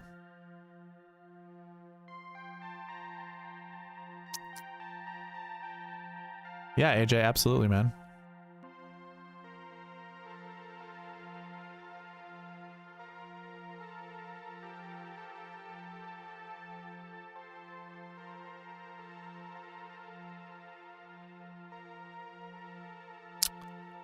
I like that lineup a lot minus Finau. I'm still going to save it, but... Oh, man. I don't want Finau. Cam Davis and Patrick Rogers together in a lineup. I like that. I'm going to do this, and I'm going to bring back Rogers and see if we can build like a similar lineup, but without Finau.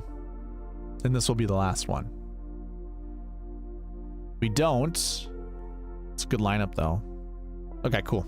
Save that one, too. All right, Tara, we'll get to your lineups.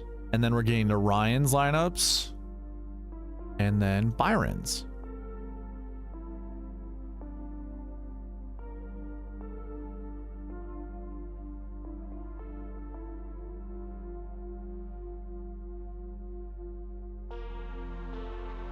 Ryan, are you virtual golf or... I mean, I don't think you can play... Or are you even talking about the Olympia Fields golf course?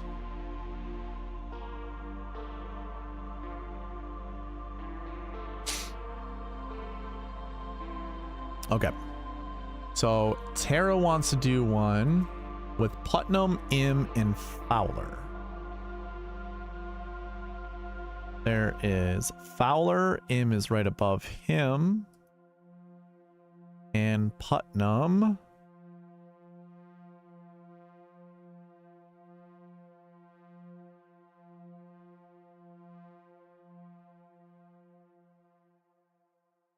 There you go. Probably need to get rid of the 10K golfer bucket that I wanted to select at least one in. Having 2 9K golfers, I'll probably make it impossible to select a 10K golfer, but we shall see. Oh, PS5. Okay. Fleetwood, Im, Fowler, 3 9K golfers. Finau, Putnam, McCarthy. Tara, which one would you like kicked? Because it's trying to choose Putnam as the low guy here. So out of these golfers, do you want me to kick someone?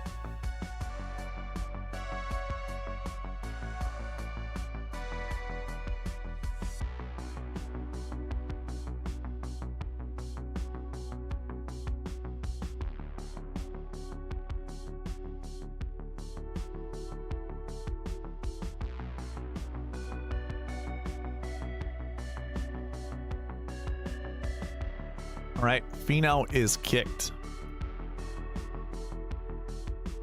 Might have to get your input for the rest of these because Putnam might be the guy there. Yeah. I'm gonna kick Theegala from this one. You let me know if you would rather not, and then I can bring him back. But this seems pretty legit minus Theegala.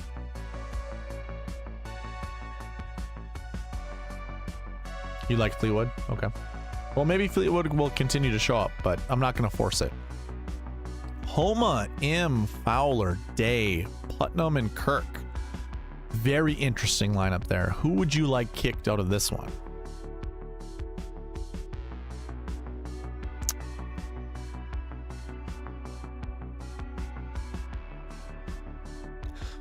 Yeah, I was gonna say I would love to save this, but I don't trust it whatsoever. Like, I don't think it's those 3 9K golfers. Like, when we went over the pass optimal and GPP winning lineups, like, those 3 golfers aren't Cantlay, Scheffler, or Schauffele. And in 2021, they're not Cantlay, DeChambeau, and McIlroy. They're not the equivalent of those guys. So I wouldn't want to play Homa, M, Fowler. Not together. Kick Homa.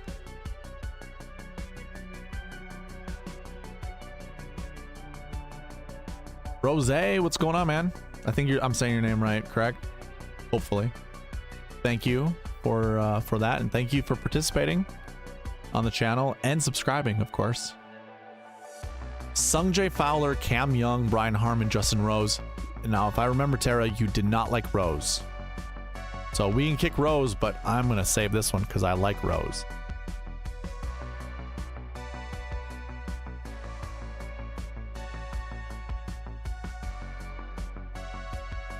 Let me know, though.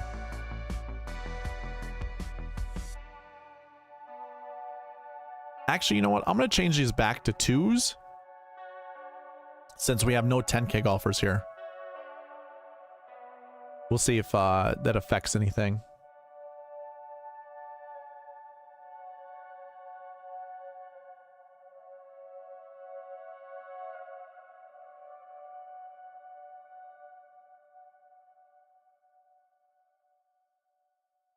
I'm going to go ahead and kick Rose because I think that's what you would probably want.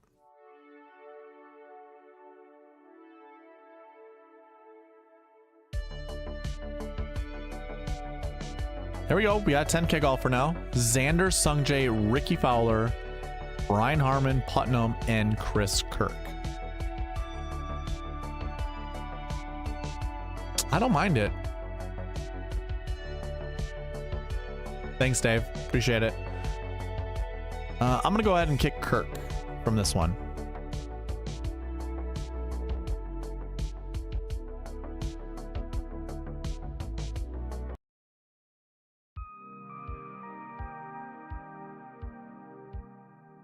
Cantlay, M, Fowler, Harman, Putnam, Hoagie. Yeah, I'll save that one. I like that one quite a bit.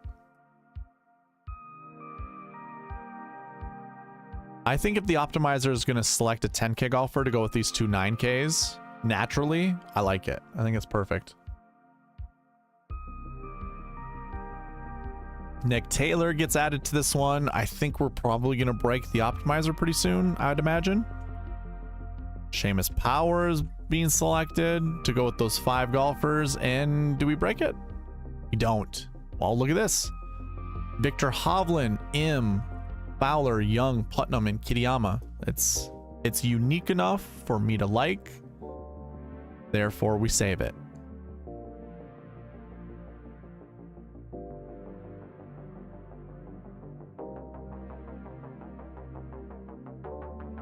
Here we go. I'm digging this one. Cantlay, M, Fowler, Harman, Putnam, and Patrick Rogers. I know certain people think Patrick Rogers is a loser, but guess what? He just made it to the second leg of the playoffs, so he can't really be that big of a loser, right? Sorry to break it to y'all. Can't be that big of a loser.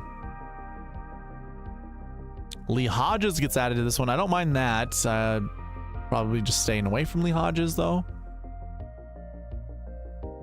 And now we go back to our night. Okay, so there's some really good lineups being built with Sungjae, Fowler, and Putnam. I think Putnam just unlocks a lot of different lineup strategies that you can do. So those are all pretty good. I'm going to build one more, and then we're going to move on to Ryan's lineups.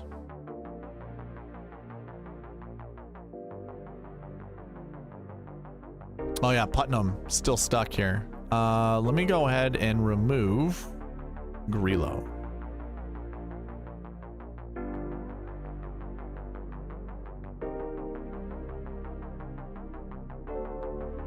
And we add Corey Connors and Sepp Straka. That's not terrible. Im, Fowler, Connors, Harman, Straka, and Putnam. I'll keep Clark.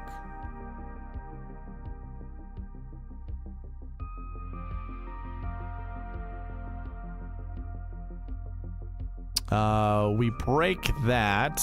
Let's see if I bring back Grillo. Maybe we can build a lineup with Grillo and Clark. We can. But it's that same lineup. And it might be super specific because it just, those golfers represent all the buckets that we want to select. So if I were to kick Harman out of it, it might break. If I were to kick, yeah. Oh, it doesn't. It brings in JT Poston, but then we're leaving $800 on the table. I don't know if that's exactly what we want to do. So Grillo must be the glue that's holding a Clark, Im, Fowler, Putnam lineup together. What I can do is keep Wyndham Clark there, and then kick out Putnam from being locked in and just see what it does.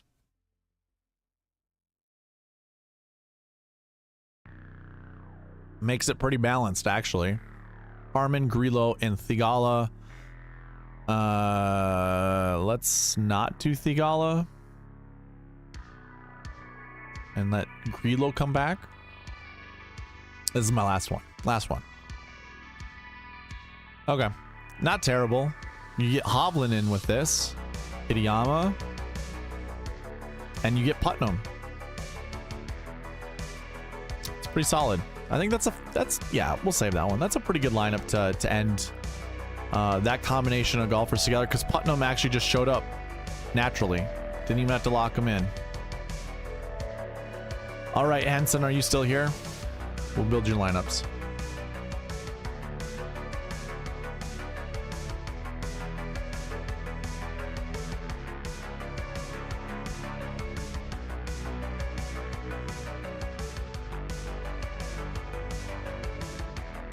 No Henley. Let's see. What is Henley's metric?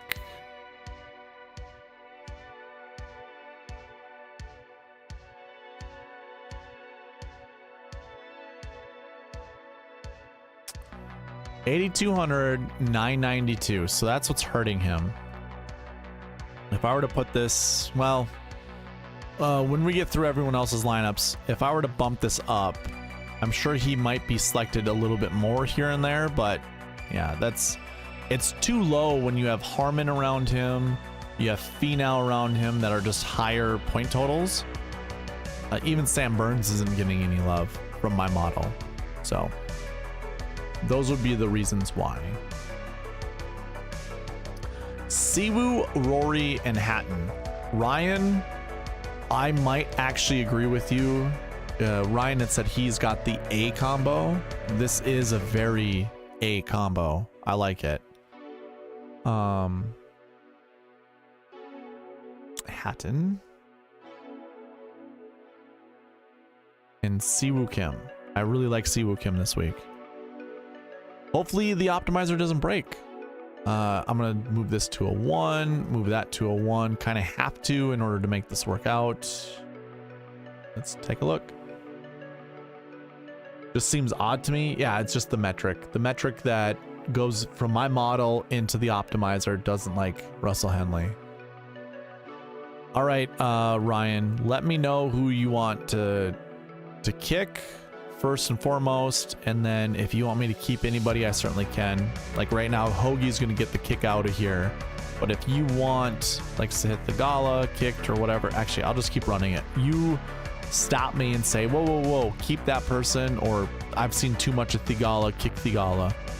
But it looks like you've got a core 5 right now. McIlroy, Hatton, Cam Young, Kim, and Thigala. Oh, you want Thigala kicked already? Perfect. I don't blame you.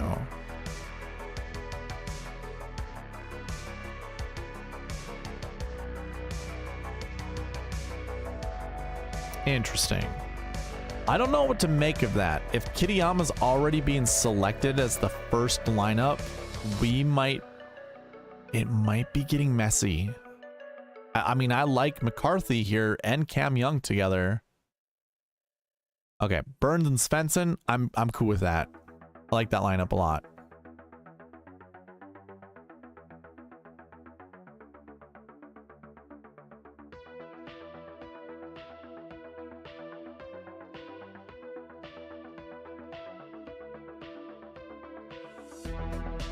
Putnam and Power. It's going to be unique, and as Byron said, Putnam or Power is going to be 1% or less owned. I like that. I'm not going to save it, but if Power ends up being inside the top 10, I will remember this moment. So I feel like that would be the lineup. McIlroy, Hatton, Connors, Siwoo, Adam Schenk, and Nick Taylor. I like that. I just don't trust Nick Taylor that much. I do like it though. Burns and Cole. I'll save this one. I trust Cole enough. Now, I'm kind of a big believer in playing Burns on Bermuda like last week. I don't know how I feel about him being on Bent and Poa. Ooh, here's my favorite lineup so far. McIlroy, Hatton, Connors, Siwoo, Putnam, and Patrick Rogers.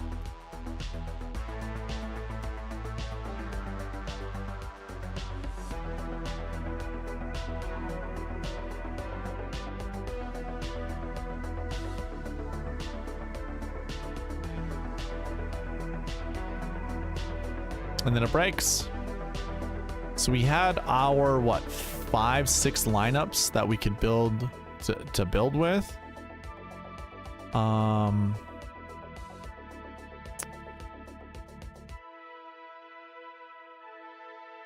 Let's see. Let me double check something really quick. Recent form 2s. Yeah.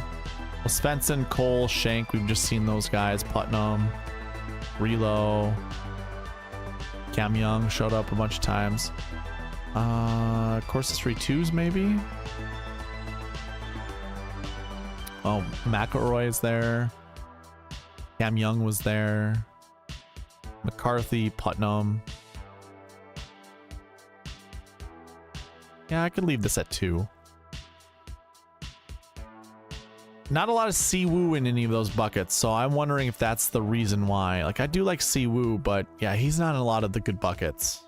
He's in one good one. That's the last week bucket is a good one.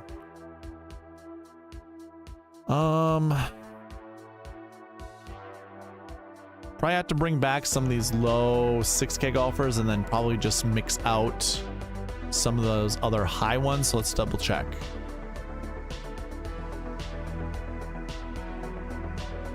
So when the optimizer breaks, it means there are no combination of golfers that fit all the criteria that is at play.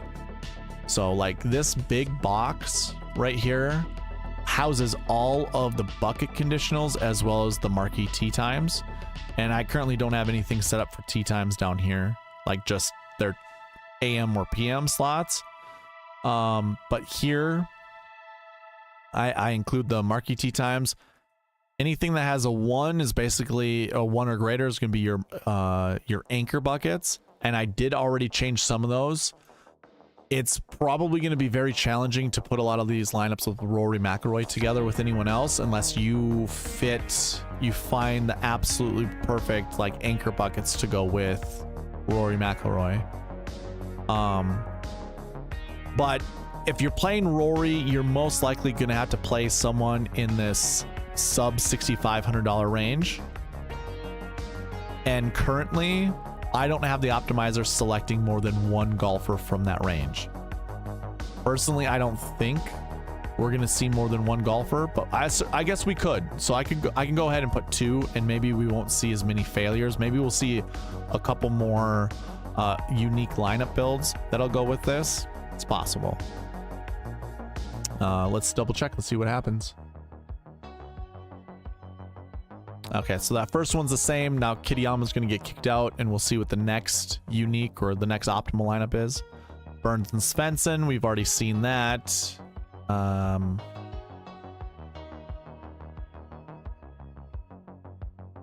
Connors, Nick Taylor. We've already seen that one. McIlroy, Hatton, Connors, Kim, Cole, and Kirk. I don't think we've seen that one. Yeah, we haven't seen that one because that's two low 6K golfers. So there's a unique one. Putnam and Powers. I don't know if we saw that one. I bet we did. Putnam and Powers. I guess not. So that's a pretty good one. I wouldn't mind saving that one. In fact, I'm going to right now. It will be interesting to see how this tournament plays out, because a lot of these playoff events, the cream rises to the top, and Seamus Power is not a part of any cream that I think would be worthwhile. Same goes with Putnam, and I probably would even say even Siwoo Kim I wouldn't say is part of the cream either. So it's gonna be interesting if some of these low price guys can actually find their way into the top 10. Like the lineup right here, Putnam and Rogers. Did I already save that one? Yeah, I did.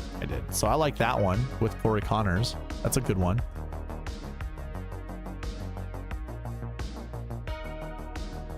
Yeah, and then it breaks there. So how about this? What I'm going to do is reopen up those 6K golfers, but I'm going to cut out the golfers we've already seen a few times, like Corey Connors. I'm gonna cut him out. And then also, who else is showing up quite a bit? I can't remember. I'll double check here with this next one.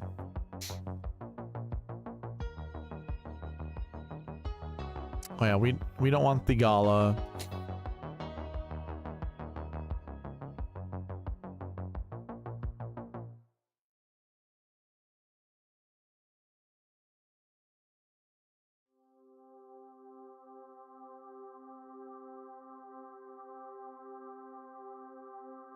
This one seems new, but maybe it isn't.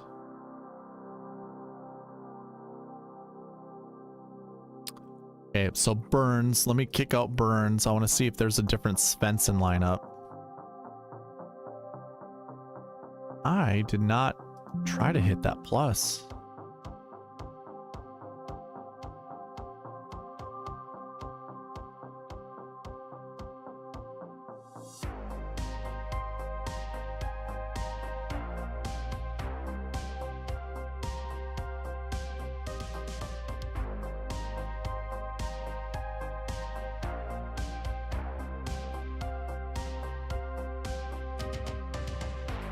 And it breaks. So yeah, like Ryan said, one of those is the optimal. It's gonna have to be. We only had a limited amount of players that we could select from. I think that's just what McIlroy is going to be doing to our lineups if we are starting our lineups with McIlroy.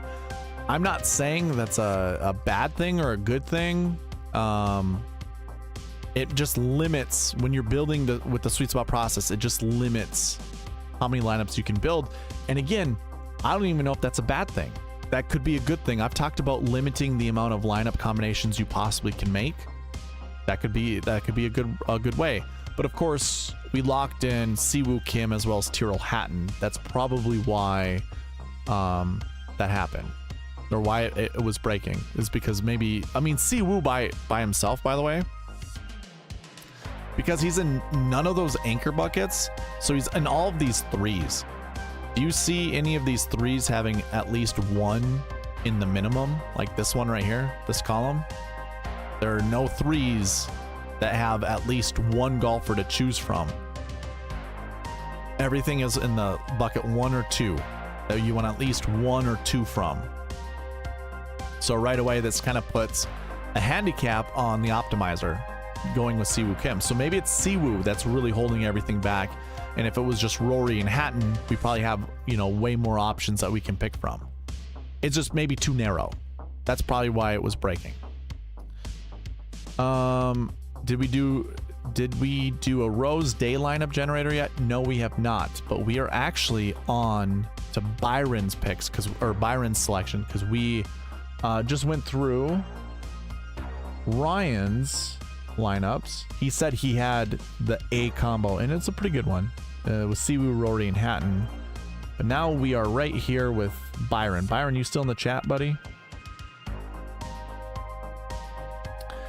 And then as I scroll down, let me see if I can find the next one.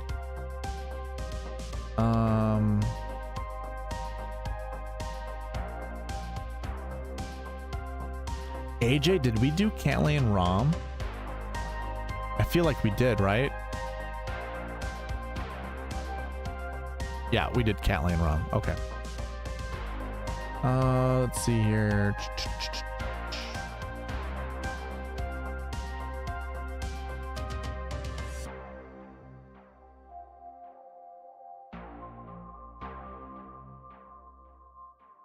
Yep, okay. Sweet. Cool. All right, so Josh, you're right after Byron. So we have Rory, Hideki, and Harman. And if anybody else wants lineups built, go ahead and throw them in the chat right now. You're just going to be in the order that they show up on my chat. So whoever comes next will be right after Josh, so on and so forth. So, Rory, Hideki, and Harman.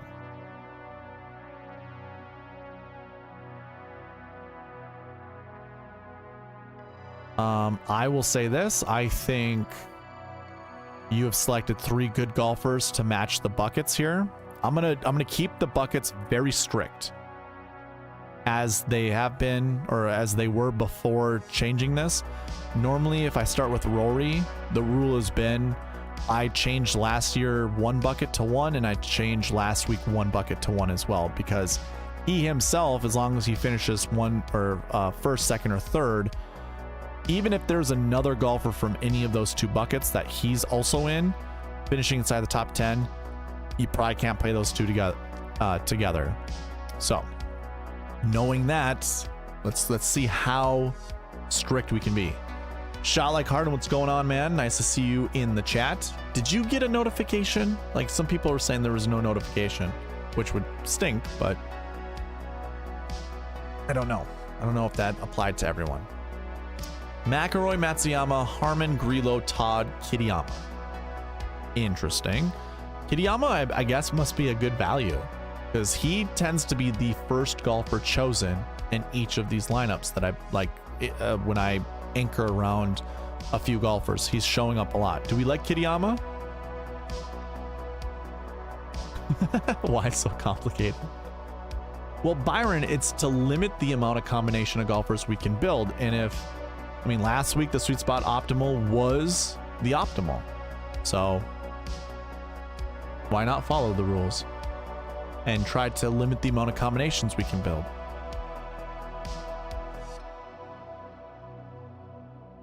Yes, this, are we talking about the one that's on the screen right now, or the one that was right before that? Bay Hill, Oak Hill? Okay, I see what you're saying. Rory, Matsuyama, Harman, Theegala, Todd, and Schenk. I don't mind it. I just don't like Theegala that much. I don't know if I can trust Theegala. I'll leave it. I'll leave you to it, but I'm not sure if I like. Yeah, and Theegala is going to show up a lot, so I think Theegala and Todd with this is probably just going to show, keep showing up. I do like Svensson this week. I don't mind him.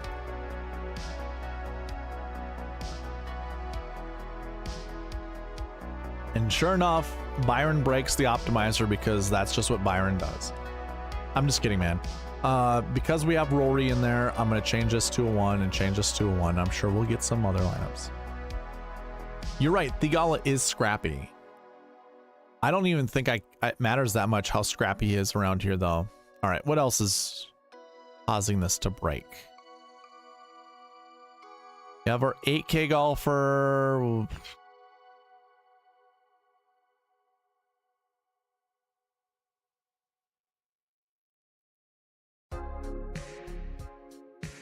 Interesting.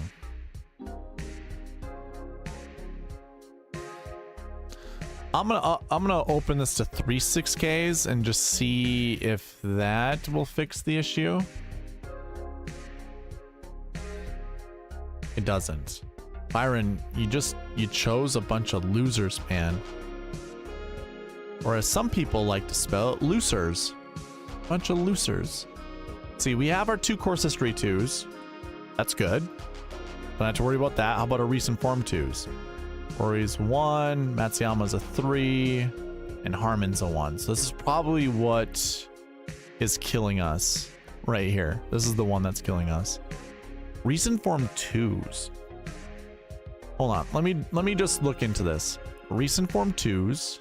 You want somewhere between 2 to 4. We have seen at least 1 in the optimal lineup every single year. We've seen at least 2 inside the top 5 every single year. We can make an exception for Byron. We'll move this to a 1. I bet you this fixes everything. It's got to.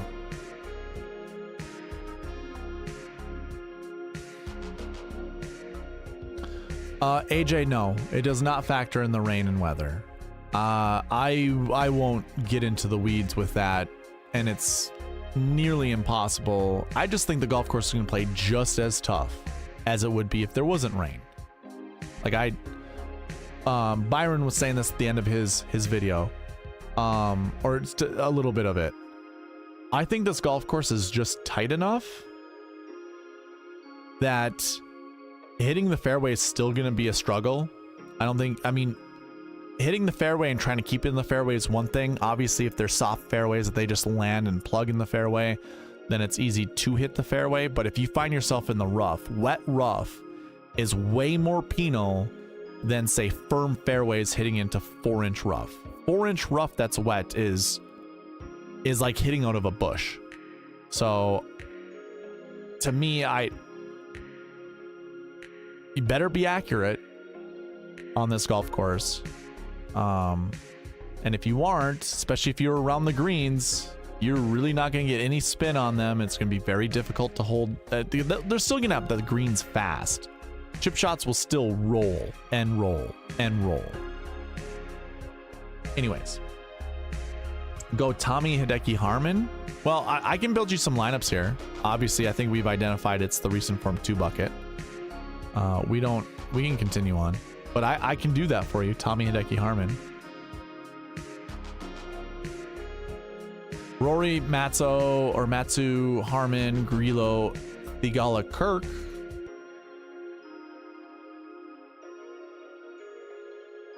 Add Hoagie to the mix. I bet you like that one. McIlroy, Matsuyama, Harmon, Grillo, Thigala, Hoagie. Put in Taylor.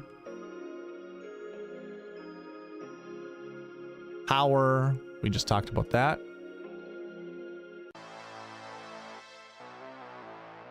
McIlroy, Matsuyama, Harmon, Bradley, Thigala, and Cole.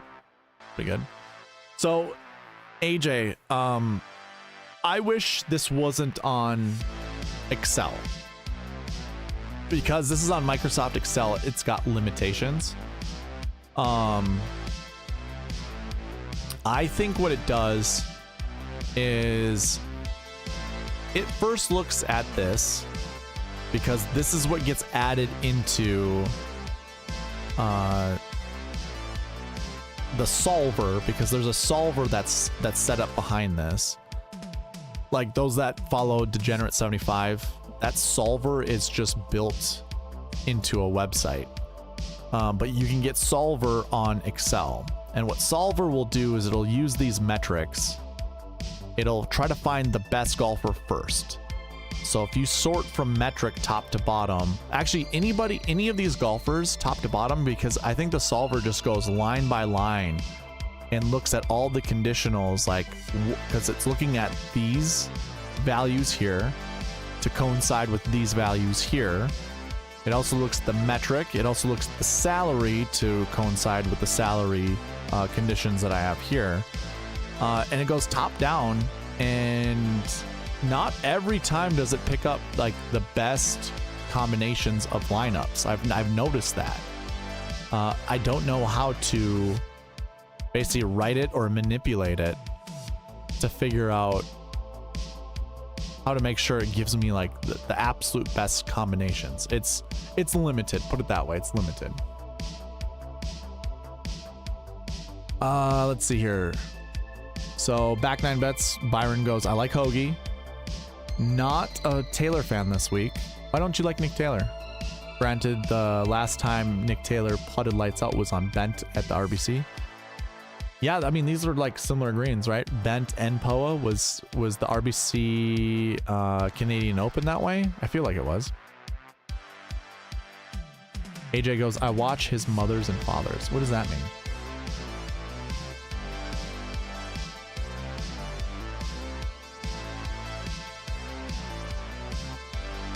McIlroy, Matsuyama, Harman, Grillo, Thigala, Patrick Rogers. Do we like Patrick Rogers this week? And you're just getting a full dose of Grillo and Thigala. How you feel about that, Byron? She kind of like it.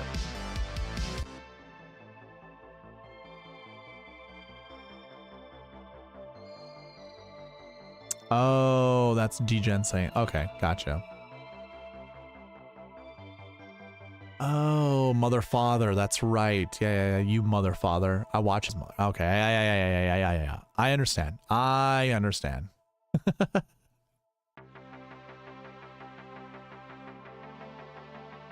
You like that duo? Okay.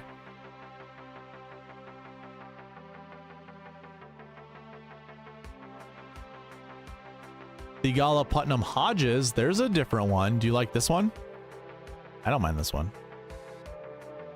I feel like removing or clearing out all of the no's. Yeah, and I'll do that. And then removing Thigala from the mix. So it looks like you need this is going to be your lifeblood. For anyone that's starting a lineup with McIlroy, you're most likely, you're going to need these 6K golfers. So I'm going to go ahead and clear these out. And then I'm actually going to lock out Thigala.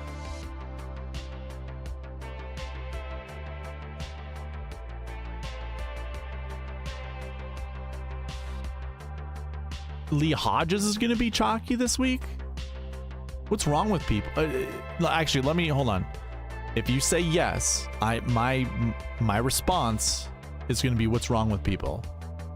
How is why would Lee Hodges be chalky? McIlroy, Matsuyama, Hatton, Harman, Power, Kitayama. There's a very unique lineup having Power and Kitayama there. Hatton getting added to the mix. I like that. Honors and Hoagie. Hey, I like that one. I'm not sure about Power, but it's pretty good. And it breaks. So Thigala is definitely the glue that puts together McIlroy, Matsuyama, and Harman.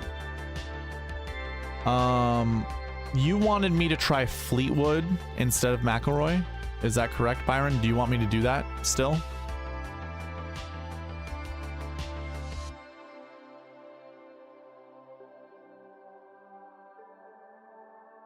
I feel like a lot of people want to jam in Rory, and I don't really blame them. I'm not someone who is afraid of the top price guy, as my buddy Chad Eckert would say, the TPG. Never play the TPG. I don't care if someone's the TPG. I just don't know if I can get to Rory. Rory kind of closes a lot of roads when building lineups. And by the way, maybe you don't need a lot of roads open. You know, like Rory might be the guy who's in the optimal lineup. But in case he isn't, there are so many better avenues that you can go down.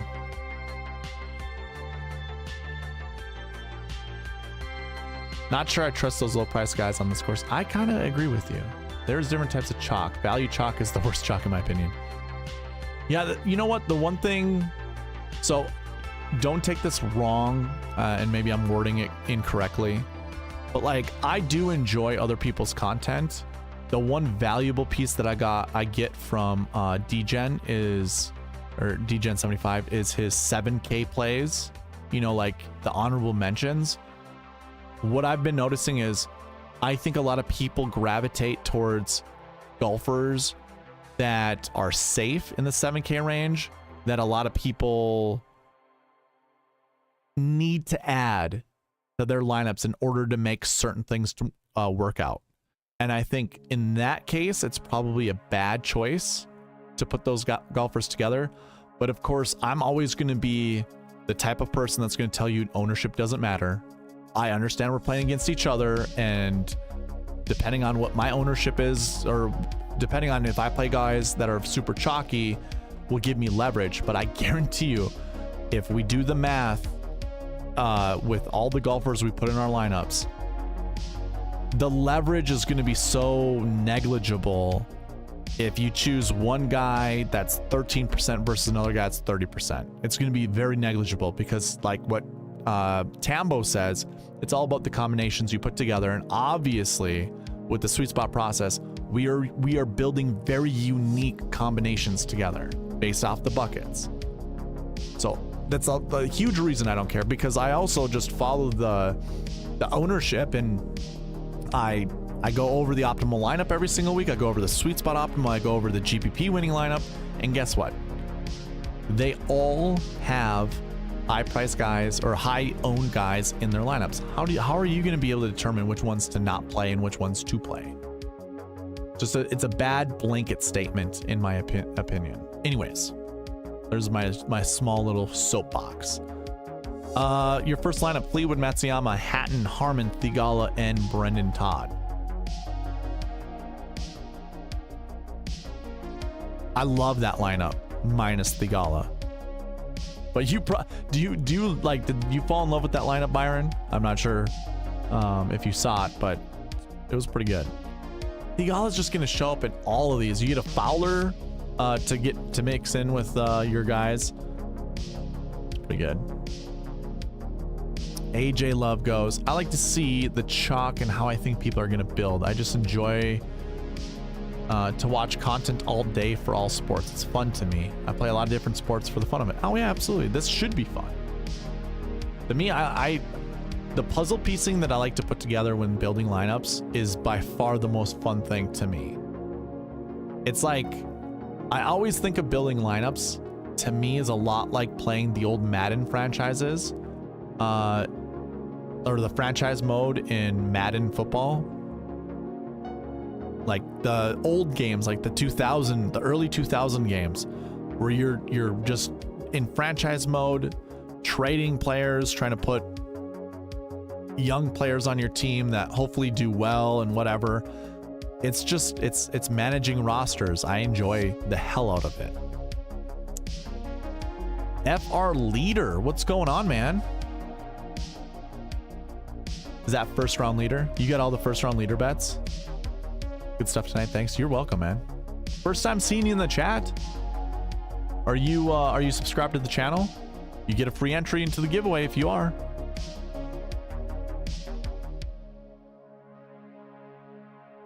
I can do Fowler. JK goes, hey, thanks for these live streams. Yeah, man. Absolutely.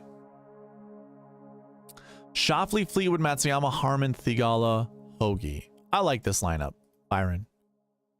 This one I like a little bit.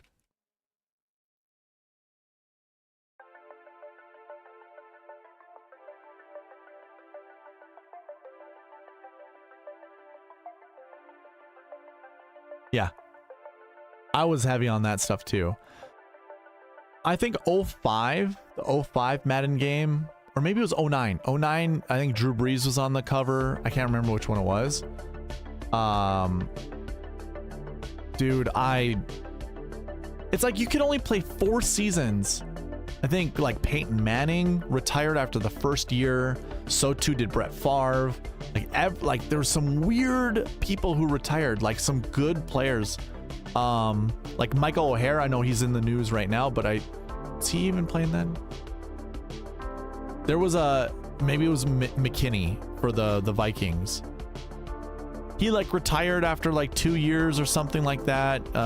It was like just random retirements, and then they get filled in with these random players, and then you get these random teams that have random, like I can't remember, but I'm going off topic. It's just like there was a point where almost any Madden game, when you did franchise mode, you just couldn't play. Otherwise, all it was just creative players all over the place.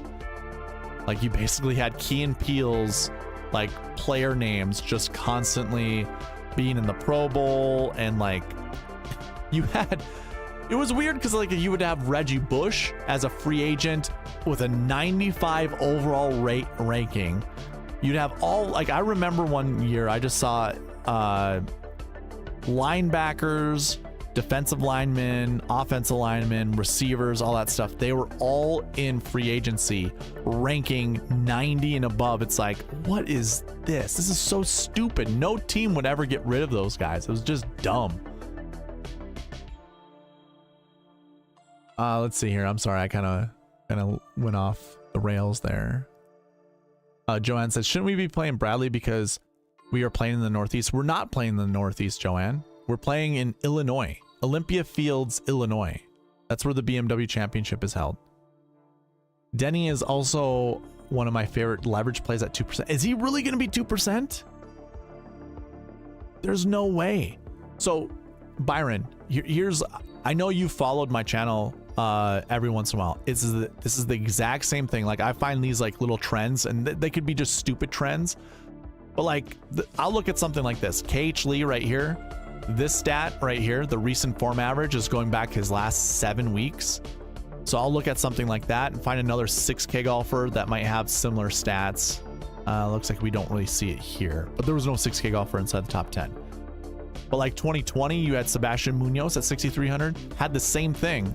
I mean, this top 20 finish beforehand might be a big thing to look at. And then we come down here. Okay, so McCarthy, not so much. And even Shamo, dang it.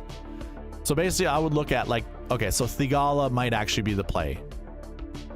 Because I don't really necessarily care about the price tag so much. It's just like, so we have the 67th recent form to go with the top 20. You know, like this is a combo that we've seen inside the top 10. We saw it here with KH Lee. We see it in 2020 with Sebastian Munoz. Do we see it anywhere else? Probably not. I don't know how many other instances that we can find that. Nah, it looks like those were the only 2 years. But yeah, those are kind of things like I just notice. Yeah, I guess we had Stu Sink down here.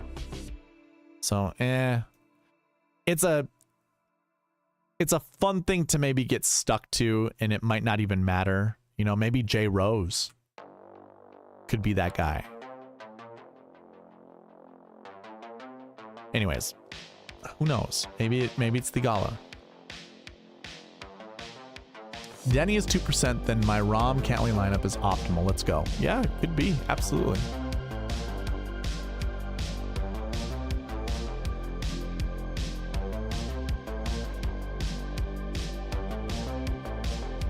Fleetwood, Matsuyama, Hatton, Harmon, Thigala, English. That's our first English lineup in a long time. And now that I saw the Thigala thing, now I have to save it. And I've been talking crap about Thigala this entire time.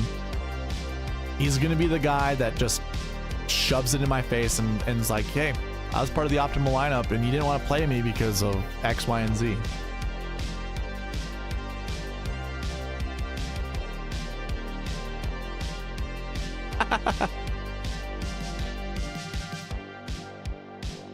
Yeah, Denny I think is a pretty solid play. Ooh, I like this lineup.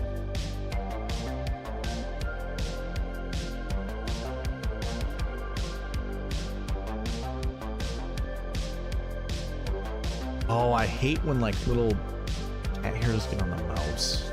Stupid.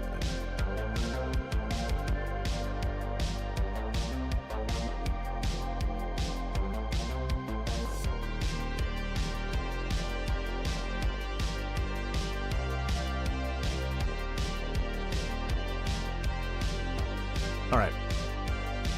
Let me build a couple more lineups for you, Byron, and then I'll get on to the next person. Oh, here's a good one. Jeez. Kind of got a core 5 going on right now. Don't like Nick Taylor, and then we're going to break this pretty soon, right? All right, here's a balanced build. I'll throw this in a winner take all somewhere.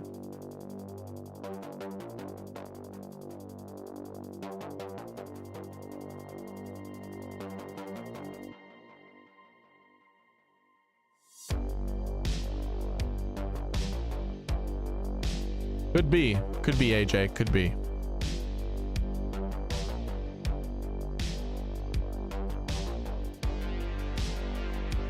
Oh my God, another one with Finau included. I don't care for Finau, but because we haven't really seen a lot of Finau, I'm kind of inclined to play some Finau.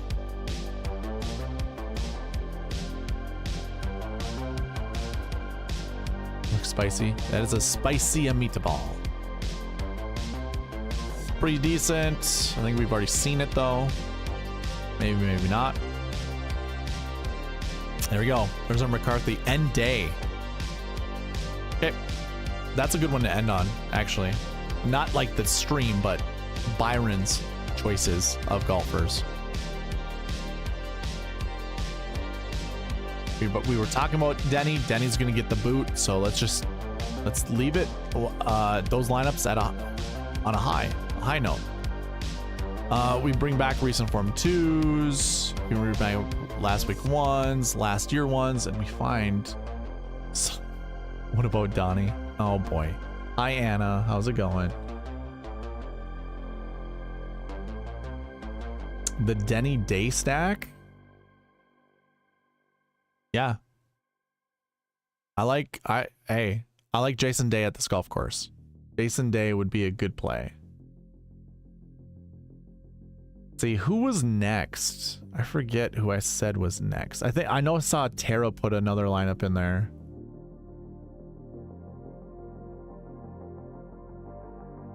Oh, Charlotte Cardin.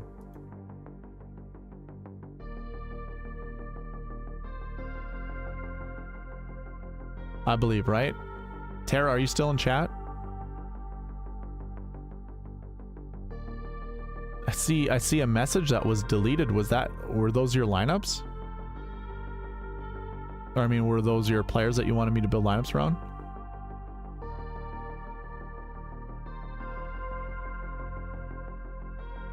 Are you talking Byron, are you talking about oh my God, what is the Bill Murray movie? I don't think it was What About Donnie, it was What About someone else, right? Isn't it What About Bob? What About Bob?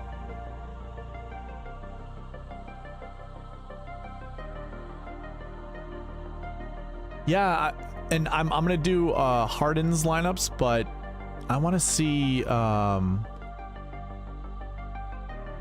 if Tara was here. Oh, gotcha. What about Donnie? Oh, yeah. Gotcha. I'm trying to. I think Tara deleted hers. Tara, did you delete your previous one? I thought you had Spieth. Yeah, you had Morikawa, Spieth, and then someone else, right? Can't remember. Yeah, Charlotte Cardin knows all of the movie stuff that I know. He's like my Texas doppelganger, I'm pretty sure. Any movie I bring up, Charlotte Cardin knows. All right, Scotty and Burnsy. Absolutely. We have not done any Scotty Scheffler lineups at all. No one has chosen Scotty. All right. No worry, Tara. No worry. No worries.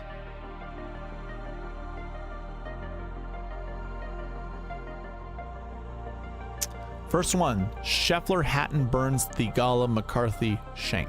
Not terrible, not super great. I don't really care for it.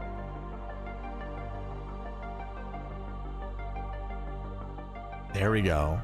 Sign me up with Rose and then the two Adams. See, this is okay. So this is what I like about the optimizer. Have we seen Adam Hadwin or Rose even show up?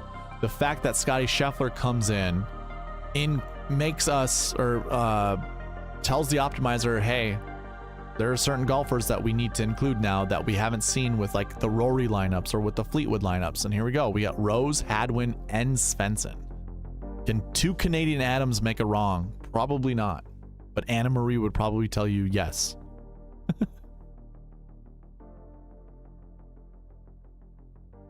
How many Adams are too many Adams? Could be our Oppenheimer build, right? Two atoms smashing into each other. Scheffler, M, Burns, Harman, Todd, and Chris Kirk. I like that one. Ooh, I'm kind of liking these Scheffler lineups so far. I mean, we only built like 3 of them, but... Or maybe 2. I don't remember. Short-term memory, man. It's terrible.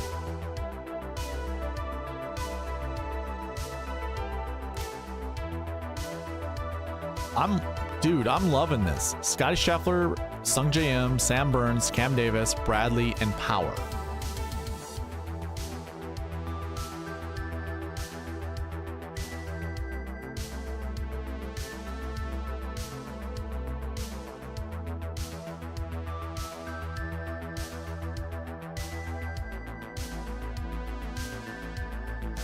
Scheffler, Hovland, Burns, Grillo, Putnam, Rogers, Shalak Harden.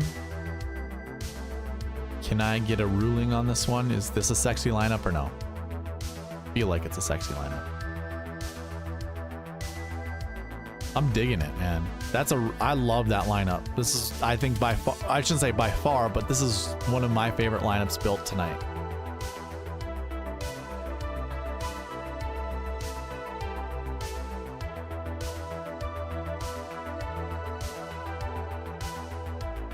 And then it breaks.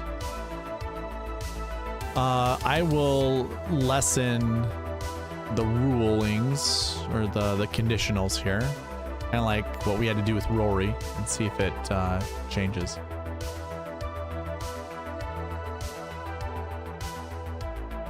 Scheffler, M, Burns, Harman, Todd, Nick Taylor.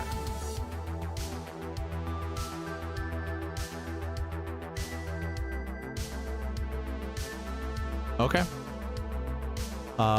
Yeah. I mean, there have been some pretty good lineups. I think the second one I saved, right? Pretty sure I saved the second one. Here we go. Putnam and McCarthy to go with Bradley. This is a lineup I will have no issue playing whatsoever. It's another good one.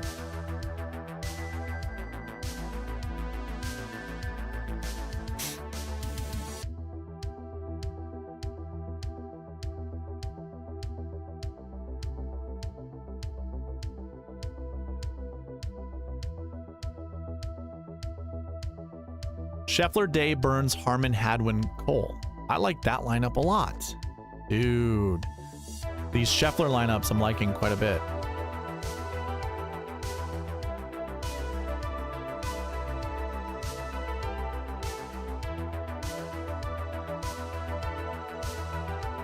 Yeah, but you don't know what contest I'm putting in Charlie Carden.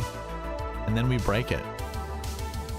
Let's see here. Let me open this up to some of these 6K golfers and see if we can find like maybe some different lineups since I lessened the conditionals. See, I don't think we saw a Thigala, Shank, and McCarthy lineup. So this is different, right? I don't think we've seen this one. Could be wrong. Leaving $800 on the table, so that is weird.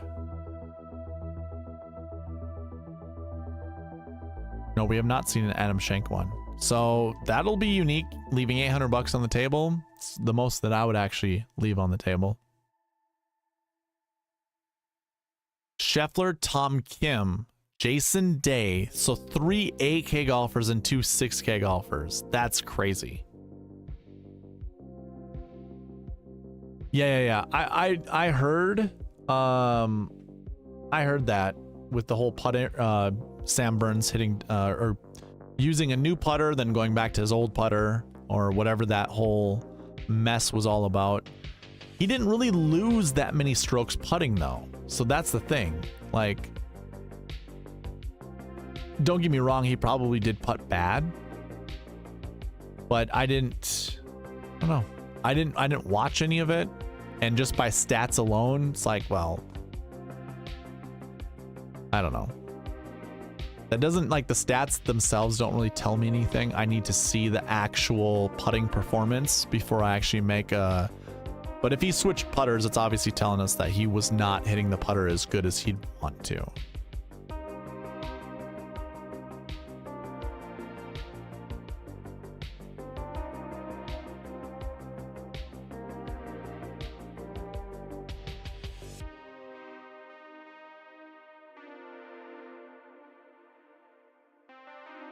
Scheffler, Hatton, Burns, Rose, McCarthy, Svensson. I like that lineup too.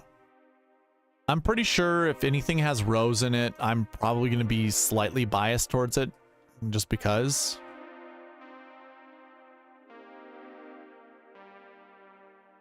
I think last week's performance for Rose, that first round was so bad. He hadn't been playing competitive golf in a while and then just turned it on afterwards.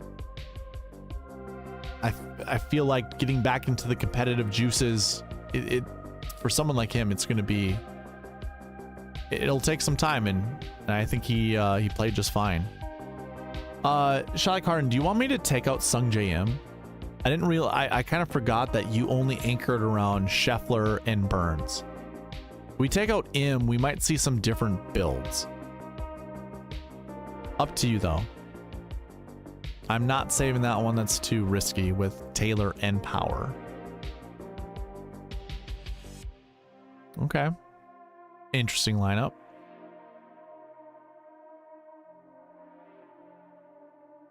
By the way, just a reminder, because this is happening to me as I have my stream up on a different screen, and mine is falling back behind. Make sure that you hit that little live button that's down there to the left. Just click that to make sure you're current. Take out M and Hatton. Well, maybe if I take out M, Hatton won't show up just because of the different combos. Okay. Here, let me actually open this back up to some of these other golfers. I think the lineup on the screen was okay though. Scheffler, Day, Burns, Harmon, Hadwin, and Cole. Yeah, it's unique. It's different.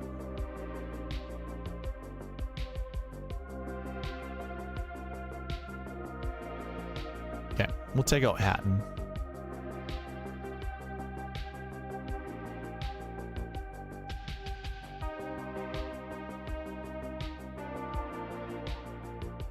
Scheffler, Fowler, Burns, Finau, Schenk, Kirk.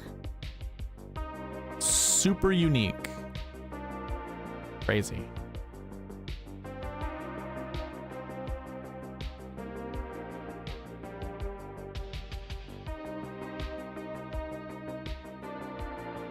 Scheffler, Fowler, Burns, Finau, Svensson, Kirk. So I think Finau just gets slotted in here. Do we like Finau that much? Scheffler, Kim, Jason Day, Sam Burns, McCarthy, and Chris Kirk. I don't mind that one either. You love that lineup? Ooh. I love this lineup. Scheffler, Cantlay, Burns, Putnam, McCarthy, Patrick, Rogers. Now, I'm not going to be someone who wants to go out there and choose 3-6K golfers and below. But if there was one that I like probably the most, it's this one. I'm gonna make it red. Telling me, watch out, this one's spicy. Okay, so what I want to do actually, I'll keep it like this. I was gonna change the 6K thing back to 2 because it's currently at 3. But we're not seeing it all that often. Here's a good one. I like this one. Grillo. Yeah, I like this one a lot. Kind of like balanced. It's balanced for having Scheffler in the lineup. I like it.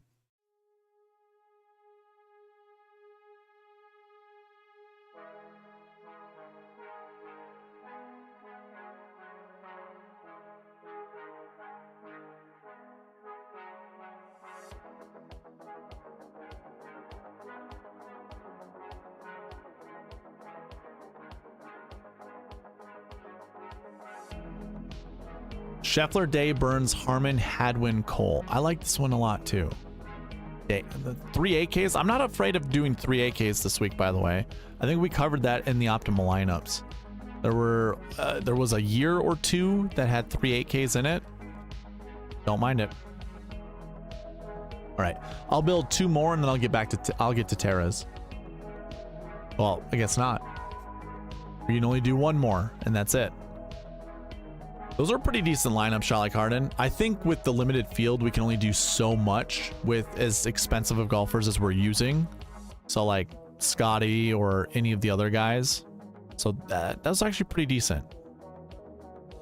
So Tara wants to see Morikawa in Spieth. That is very unique. So we will see some very unique lineups with those guys.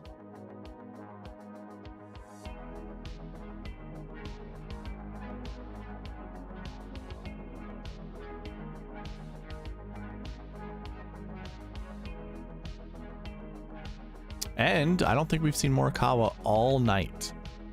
So let's see. Can I change these back?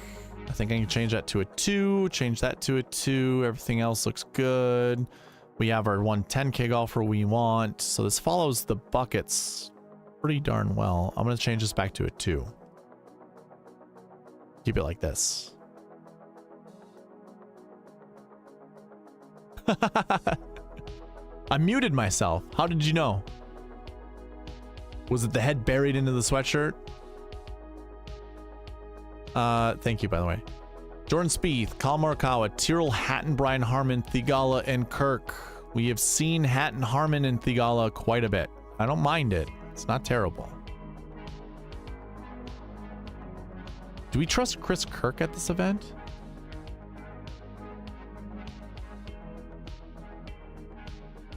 You know what? I don't mind it.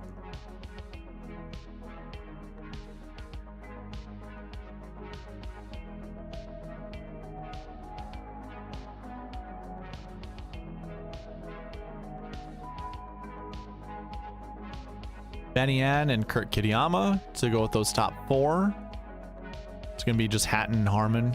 Yeah, Hatton, Harman, Theegala. With Hoagie, that's not terrible.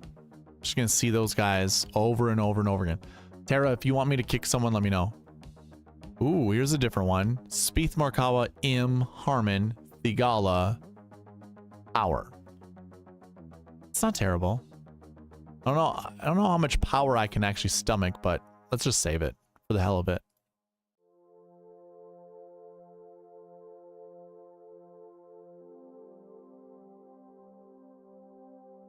AJ goes, oh, today you said to talk about the fades and draw shots, or was that tomorrow? No, I could do that today. PGA National Compy, at least low scoring.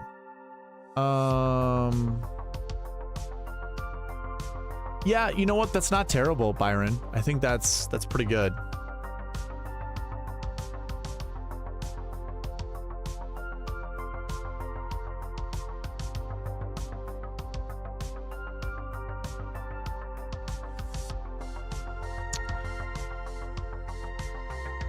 So I like to use Blue Golf because they give you the yardage book for each golf course that the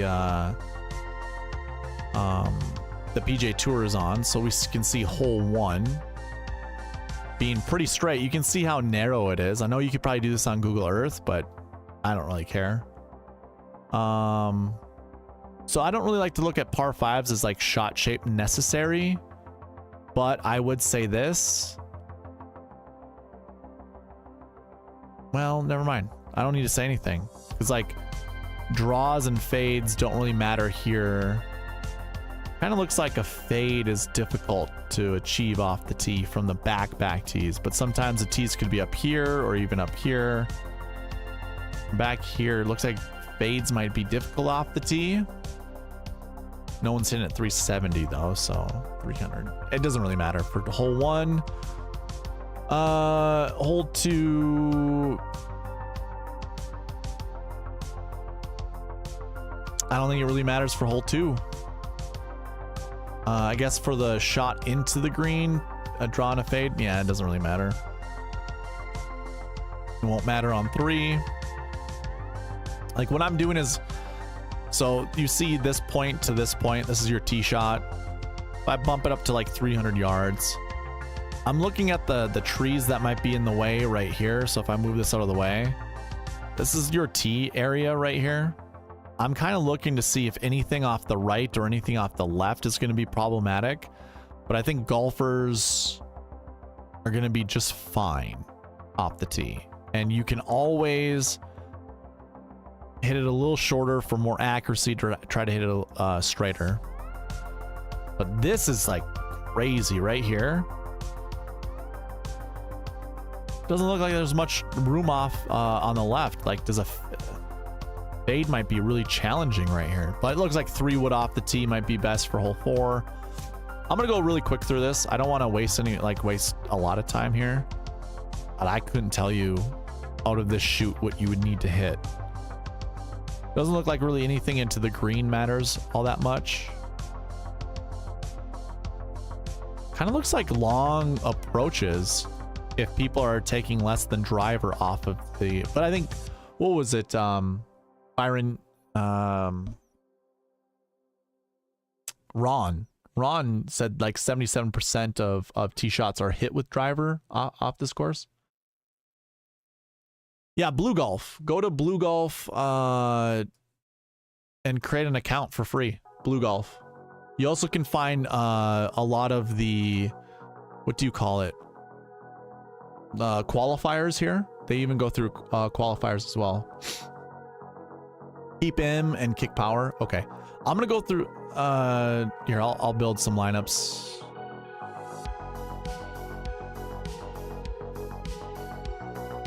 Fowler gets added to this one. Harmon, Theegala, Taylor. I'll go back to that Blue Golf thing here shortly. Let me get some lineups for Tara. Spieth, Morikawa, Finau, Harmon, Theegala, Todd. Spieth, Morikawa, Fowler, Harmon, Grillo, Rogers. I like that lineup a lot.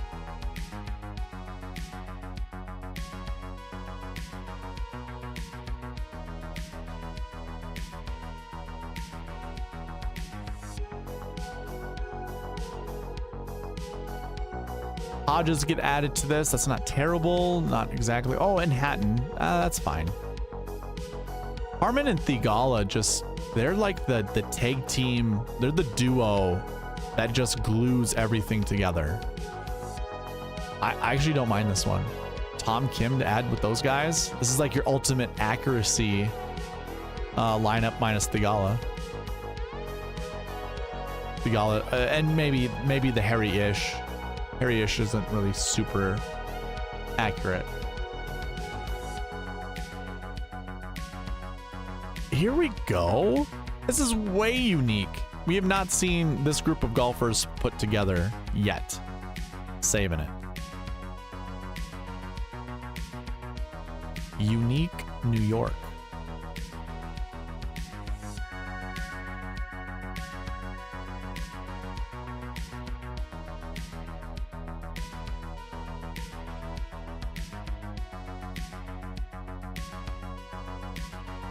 All right, Tara, I'm gonna do like 3 more. It's not terrible. Harmon and Theegala once again. I'll do 2 more and then go back to Blue Golf. Interesting. All right, I like this one. Spieth, Morikawa, Harmon, Fitzpatrick, Bradley, and Theegala. Super interesting.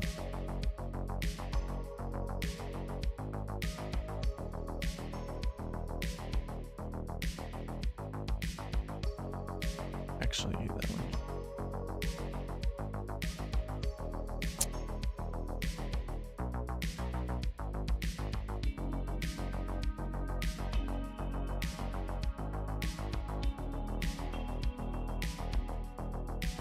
This is a good one to end on. I like this one a lot. I mean, anything that has McCarthy, even Burns. I mean, I guess anything that has McCarthy, I'm kind of just digging like right away.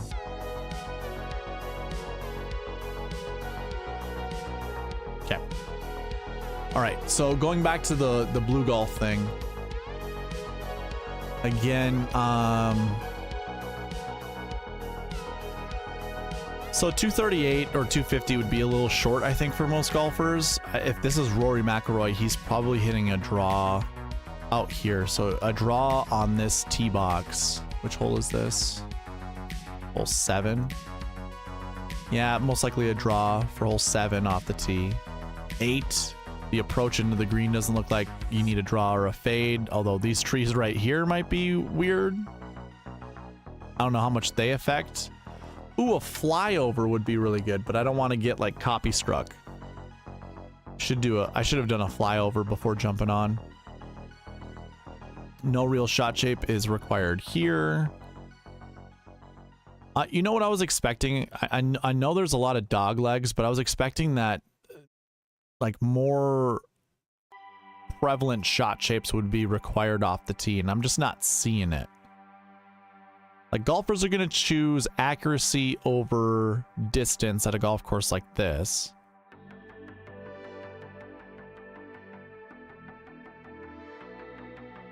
Like, I don't know if some of these yardages are true, but I'm not seeing anything that's really requiring a shot shape. Maybe this one, you know, let's say you're deep ball hitters trying to get up here.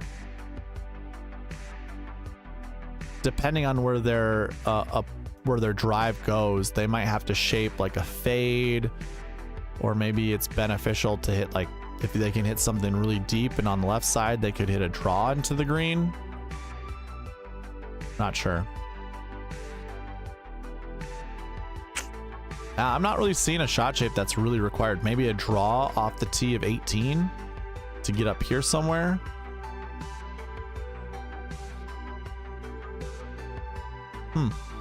I'd have to do a flyover to see, you know, like what exactly each like tee shot looks like.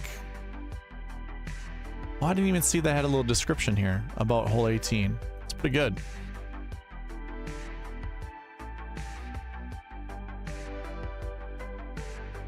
Very cool. All right. Anyways.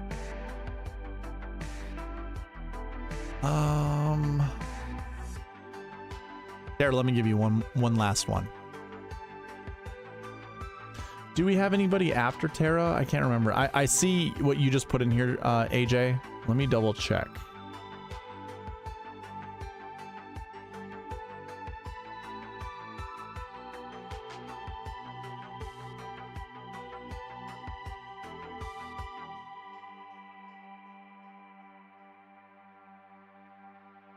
So no, okay, AJ, you'd be next. Spieth Morikawa, Day, Harman, Thigala, Shank. That's pretty good. Spieth Morikawa is a pretty good combo. There we go. Cam Davis, sign me up.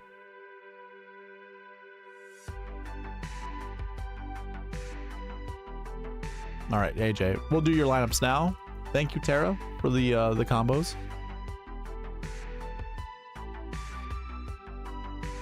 And you... Oh, I can't... Oh, wait.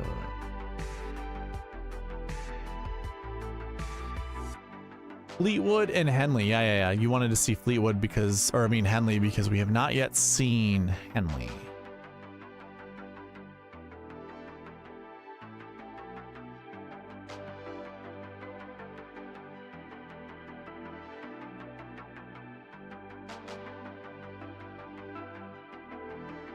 Shoffley, Fleetwood, Hatton, Henley, Thigala, Kirk.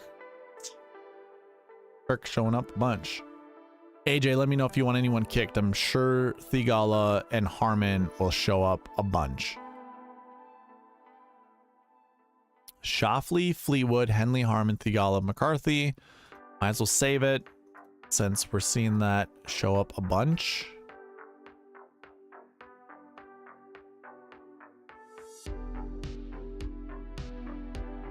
Can't remember. Did you want Thigala kicked from your lineups?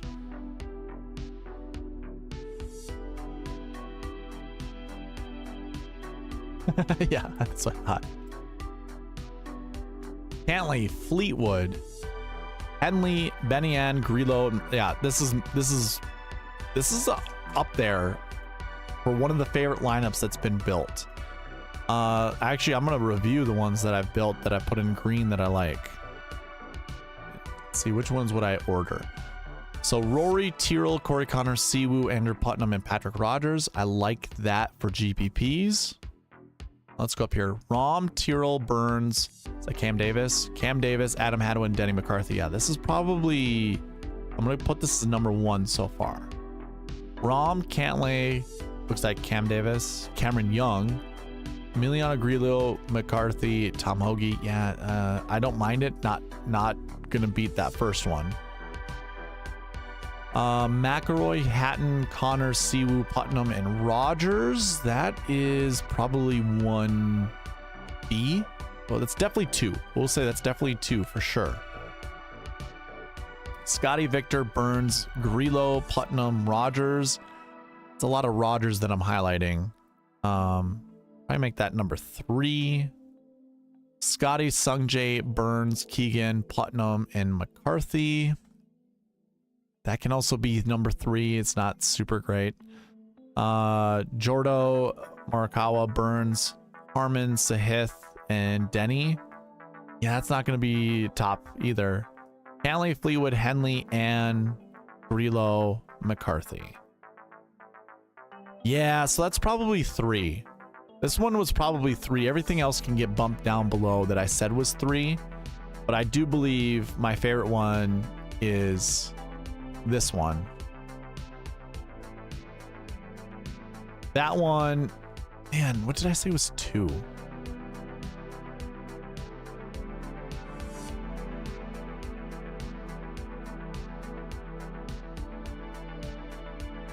That one's 1.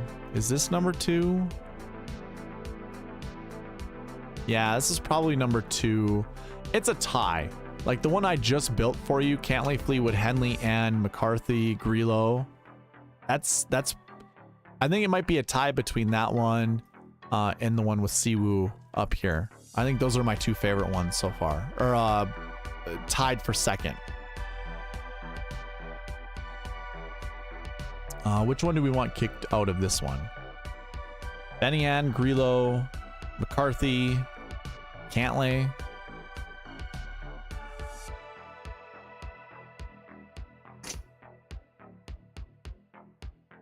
The lowest number besides Henley would be Benny Ann. So if that helps you with any decision making, let me know.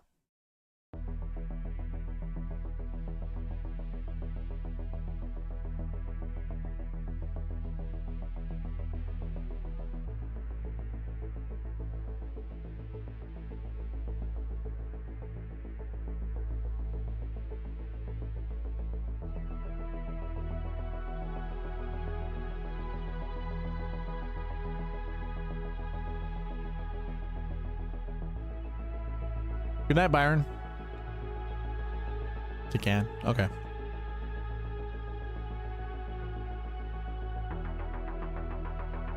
Thank you for the Rainmakers information, Byron. Appreciate that.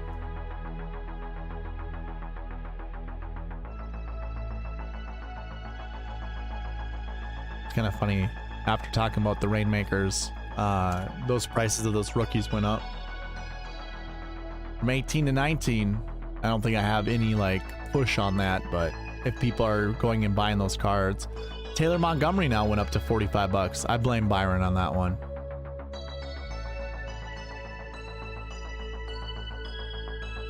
Shoffley, Fleetwood, Hatton, Henley, McCarthy, Kitayama. Don't mind that one. I think this will be the last lineup built. If anyone wants to talk about anything else. Oh, yeah. Yeah, you're welcome, man. So, shot like Harden. Basically, what I told... what I was talking about were these rookie cards. So, Elite, Rookie, and the Genesis set. Because each one of these cards is worth 250 points. So, I'm sure somewhere, like in the future, what I'm going to end up doing is basically put their price tags, how many points you're getting per dollar from each of these cards. Because at the end of this season, there's still contests to be played. And I just got the confirmation from Byron. He talks to Jason Roslin, so I'm sure, I mean, I trust Byron with his information. When you go to, let's see, can I do this? Yeah. So the franchise score, and you go down. So last week, 761. I won some cards that gave me 11 points. 750 of those points were bought, or I had bought rookie cards. The ones that I was just showing you right here. And I didn't spend more than $24 on one of them. So really I bet you it cost me like $60. Well, 761, if I scroll down to like the 761 range, you can already see 185 right here, because that's really all that matters. The weekly snapshot that just went off today, this is where I sat, right there. I got $50 back. I got $50 back for just being inside 101 to 250th. So I got $50 back. It cost me 61, so $11 I spent to get 3 cards, and I got $50 back in return. If I scroll down, and by the way, it also added to this score my overall leaderboard score, and now I'm ranked 486. I just need to bump up 86 more spots to get into, I mean, I'm going to show you the FedEx Cup snapshot that just happened. It usually is 400th place. So let's say I got into 400th place next week. All these off-season snapshots are going to happen monthly, September through December. So you're going to get 4 months worth of snapshots. Now, it's not a huge DK cash prize, and if it's 25K for all 4 months, that doesn't really equate to this. You see how this is 200K? So you could probably, this all could probably, I imagine 50 is going to turn into 15, 100 might turn into 25. It could be 50, but I'm sure it'll be 25. This will probably be 100 or 75, something like that. But every snapshot that happens, you're just going to get additional money. So as it is right now, all of these cards are less than $20. Go buy the cards. It'll cost you less than 60. You'll get at it, or I guarantee you'll be in the top. You know, your score will be like this. It'll be that or 1,000. And if I were to go up to 1,000 points, just to show you what place that is. So if you bought 4 of the cards, and say that's like $80. So it doesn't really help you. Okay, let's just say three cards. 3 cards is the best way to do it, because that's like 60. You're gonna jump into like that 750 spot. Just to show you, let me go down to the weekly snapshot, just to show you what you need to get to. So in order to get $50, you need to get inside the 250th mark. So 250, perfect, I'm right here. 500. So you really only need to buy 2 cards. That's all you need to do, is buy 2 rookie cards. It'll cost you $40. For the weekly snapshot, you're gonna get $50 back. So you're actually gonna get paid $10. Essentially, you'll get paid $10 just to spend $40. So you'll get $50 back. Not only that, but then it'll also go towards your overall score. And that overall score is based off of all of these snapshots. So your off-season snapshots, which you'll get more money. I don't know what it's going to look like because it's less. Let's see. So that's 125. That's 100K. Let's see if I can find the 25K. So 50K cash prize split. So this is basically what the payout's going to look like. I don't know what place you guys can get into, but I guarantee you, if you get over like, well, let's take a look. What's the 1,000th place right now?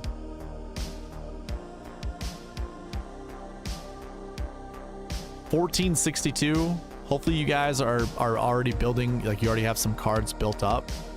If not, in order to get inside the top 1,000, how many rookie cards would you have to buy? 250 points. 10. Let's just say like 8 cards. 8 cards you're gonna have to buy just to get to 2,000. I think that's the right math. 250 times 4 times 2, yeah, 8. So you need to buy 8 cards. So 8 cards at what, 20 bucks a piece, $160. Make sure you buy 3 of different, or make sure you buy different ones. That way you can play them, because oh, by the way, you can also play these into contests. So if I go to the lobby and I go to the PGA, a lot of these require you to have 3 elite cards and 2 rare cards, so you can play all these contests and have a chance to win money in these fall events. And there are going to be several fall events that you can put those cards into. So like, first of all, if you buy 3, let's say you buy 3 different ones, right? The ones that I just had on the screen. I don't know if I can get back to it. Easy. I can. Cool. Let's say you buy Matty Schmid, which I would actually, I'm gonna buy it from you guys right now. This is the lowest I've seen it. So say you buy Matty Schmid, Kevin Roy. I'd say buy Kevin Roy. I think it's worth it. And SH Kim or Trevor Cohn. These 4 guys right here I think are worth it. Buy 3 of them, you'll get 750 points. Those 750 points will go right here in the weekly contest.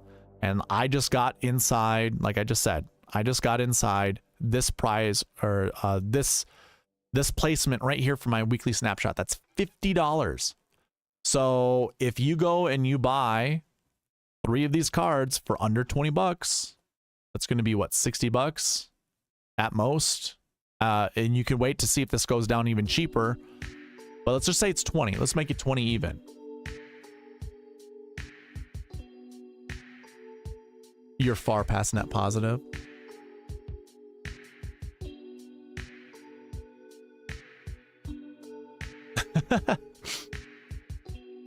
Anna, what do you mean by that? In girl math, you're far past net positive? Oh. Anyways. Yeah, so like $60, sure. You put 60 bucks in, you're gonna get $50 back just from that. From the weekly contest. But hopefully you've been building, you know, your score up, because you get in those monthly snapshots, you're gonna get 15 bucks back. So hopefully you've been doing it, or if you are winning cards or anything like that, that'll also help.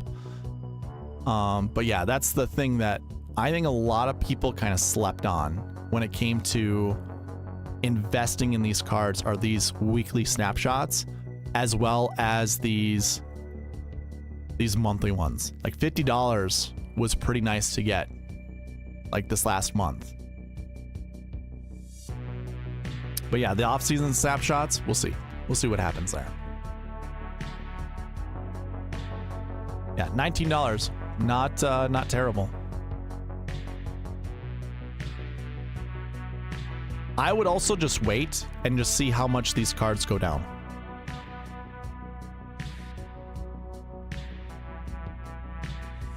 Barry, hey man. Are you still in the chat? Haven't seen you in forever.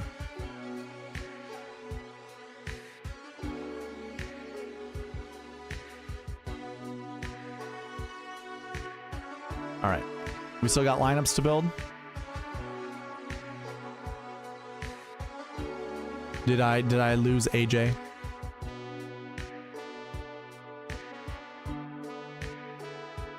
AJ, let me know who you want kicked out of this.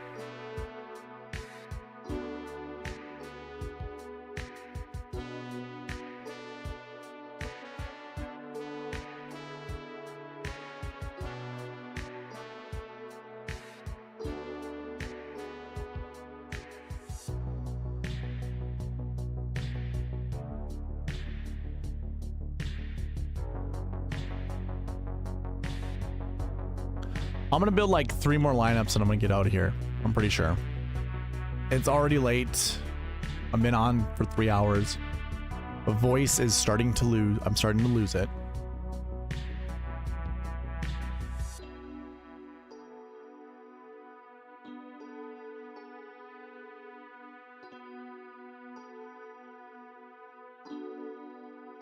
Oh, in girl math. I get what you meant. I'm so stupid.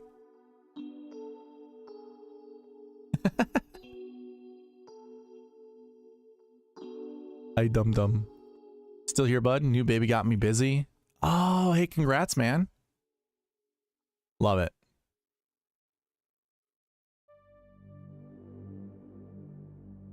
Yeah, I'm trying to get my water in me, AJ.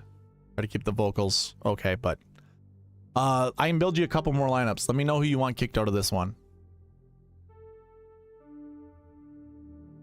By the way, I just saw this. Rom Fleetwood Hen, that's a really good lineup.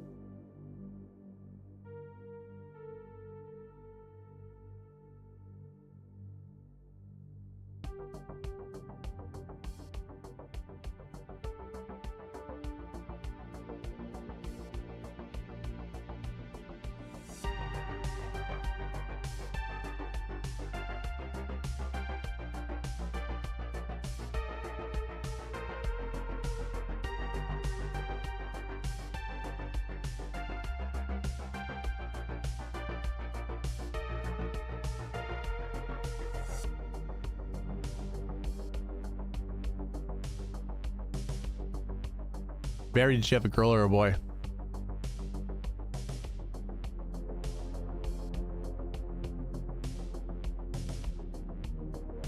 Good luck, shot like hard.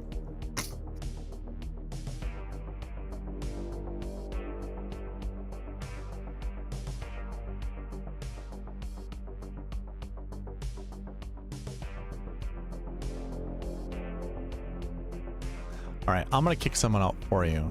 We're gonna kick out Brennan Todd.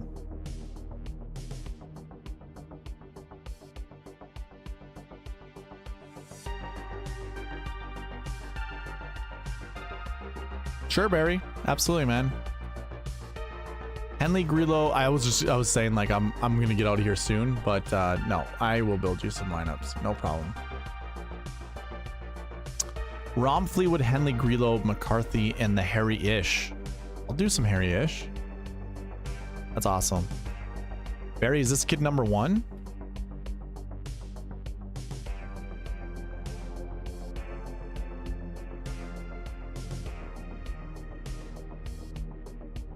Oh, no worries, man. No worries.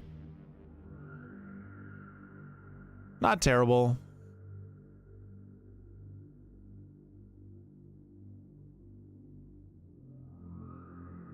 Rom Fleetwood, Henley Grillo, Putnam, McCarthy. Yeah, I love that lineup.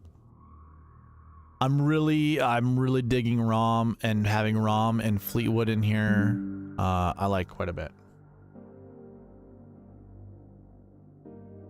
I think that's actually a good one to end those lineups with. I'm gonna do berries, and then I'm gonna get out of here and go to bed. Number 2. Ooh, you got yourself a girl and a boy, a big sister. It's awesome, dude. I need a very unique, creative lineup this week. Closer we get to the final. You know what? I don't think so, Jeffrey. I don't think we need a super unique or creative lineup, because in past lineups, like they're not that creative. Like, I mean, I guess these ones here having 3 9Ks is pretty creative. Like if I go, 2021 is going to be the same way, 3 9Ks. But like 2020, 10, 8, 7, 7, I guess 4 7s, that is a bit different. Your GPP was 10, 8, 8, 7, 7, 6. So pretty darn close to the 10, 9, 8, 7, 7, 6. 10, 9, 8, 8. 7, 6. So it's not super unique or super different. It's a lot of the things we've already seen. But let's do this one. We're gonna sail into the sunset with these lineups right here.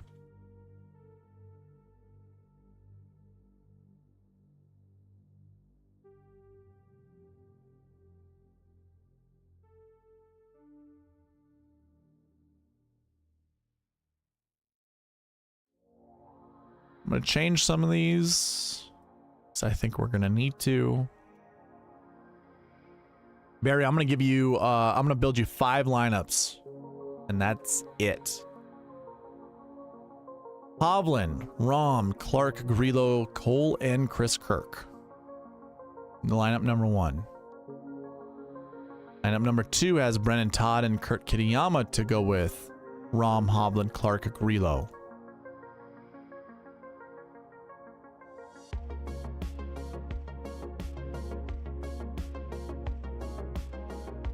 Rahm, Hovland, Clark, Benny Ann, Shank, and Tom Hoge. I actually like that one.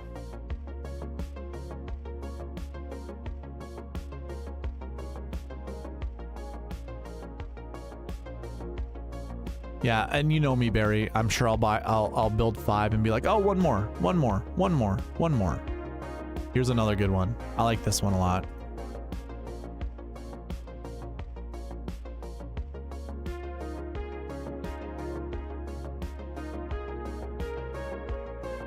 This one's pretty good.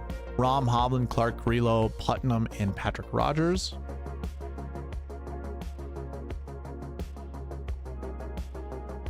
Rahm, Hovland, Clark, and Adam Svensson and Chris Kirk. Interesting. Morikawa was joking that he needs a win while talking to the FedEx score analyst. Yeah, he probably does. And then we break it, Barry. We break it. Let me do one thing. We probably need to add one more 6K into the mix. So let's see if this will fix it. We do. We get one more lineup built out of it. That's not terrible. Putnam, Todd, and Lee Hodges. Not terrible. And then we break it. Okay, so we got one more out of it, and I think that's probably our 5 lineups, right? I think it's probably a little like with the sweet spot process, it's probably a little bit challenging to put a Rahm lineup together with a Hovland lineup. Having those 10K golfers. Not saying that we don't want to play 10K. I mean, my 10K is set to 1 to 4. But if they're not in the correct buckets, it's very challenging to actually build those lineups. So, let's see if I had any duplicates throughout the night. Wasn't really keeping track off the top of my head, but and throw it in here and see if we have any dupes. We have one dupe. Which one was it? I thought one looked very familiar. It was Scheffler, Day, Burns, Harmon, Hadwin, and Eric Cole. That wasn't the one. And we actually had built it right in there. Okay. So I just need to go down here and remove it from this one. Perfect. Alrighty. That's gonna be it, ladies and germs. Calling it a night. Thank you for all jumping in with me and going through these lineup builds. You can reach me at Twitter or email me there. If you got any other questions, if you want to see, if you want the optimizer, I can send it to you. Let me know. But we are going to call her quits right there. So appreciate y'all for watching. Thank you. Please leave a like on your way out. Subscribe, comment on this when the replay goes up. All of that is very much appreciated. Thanks again.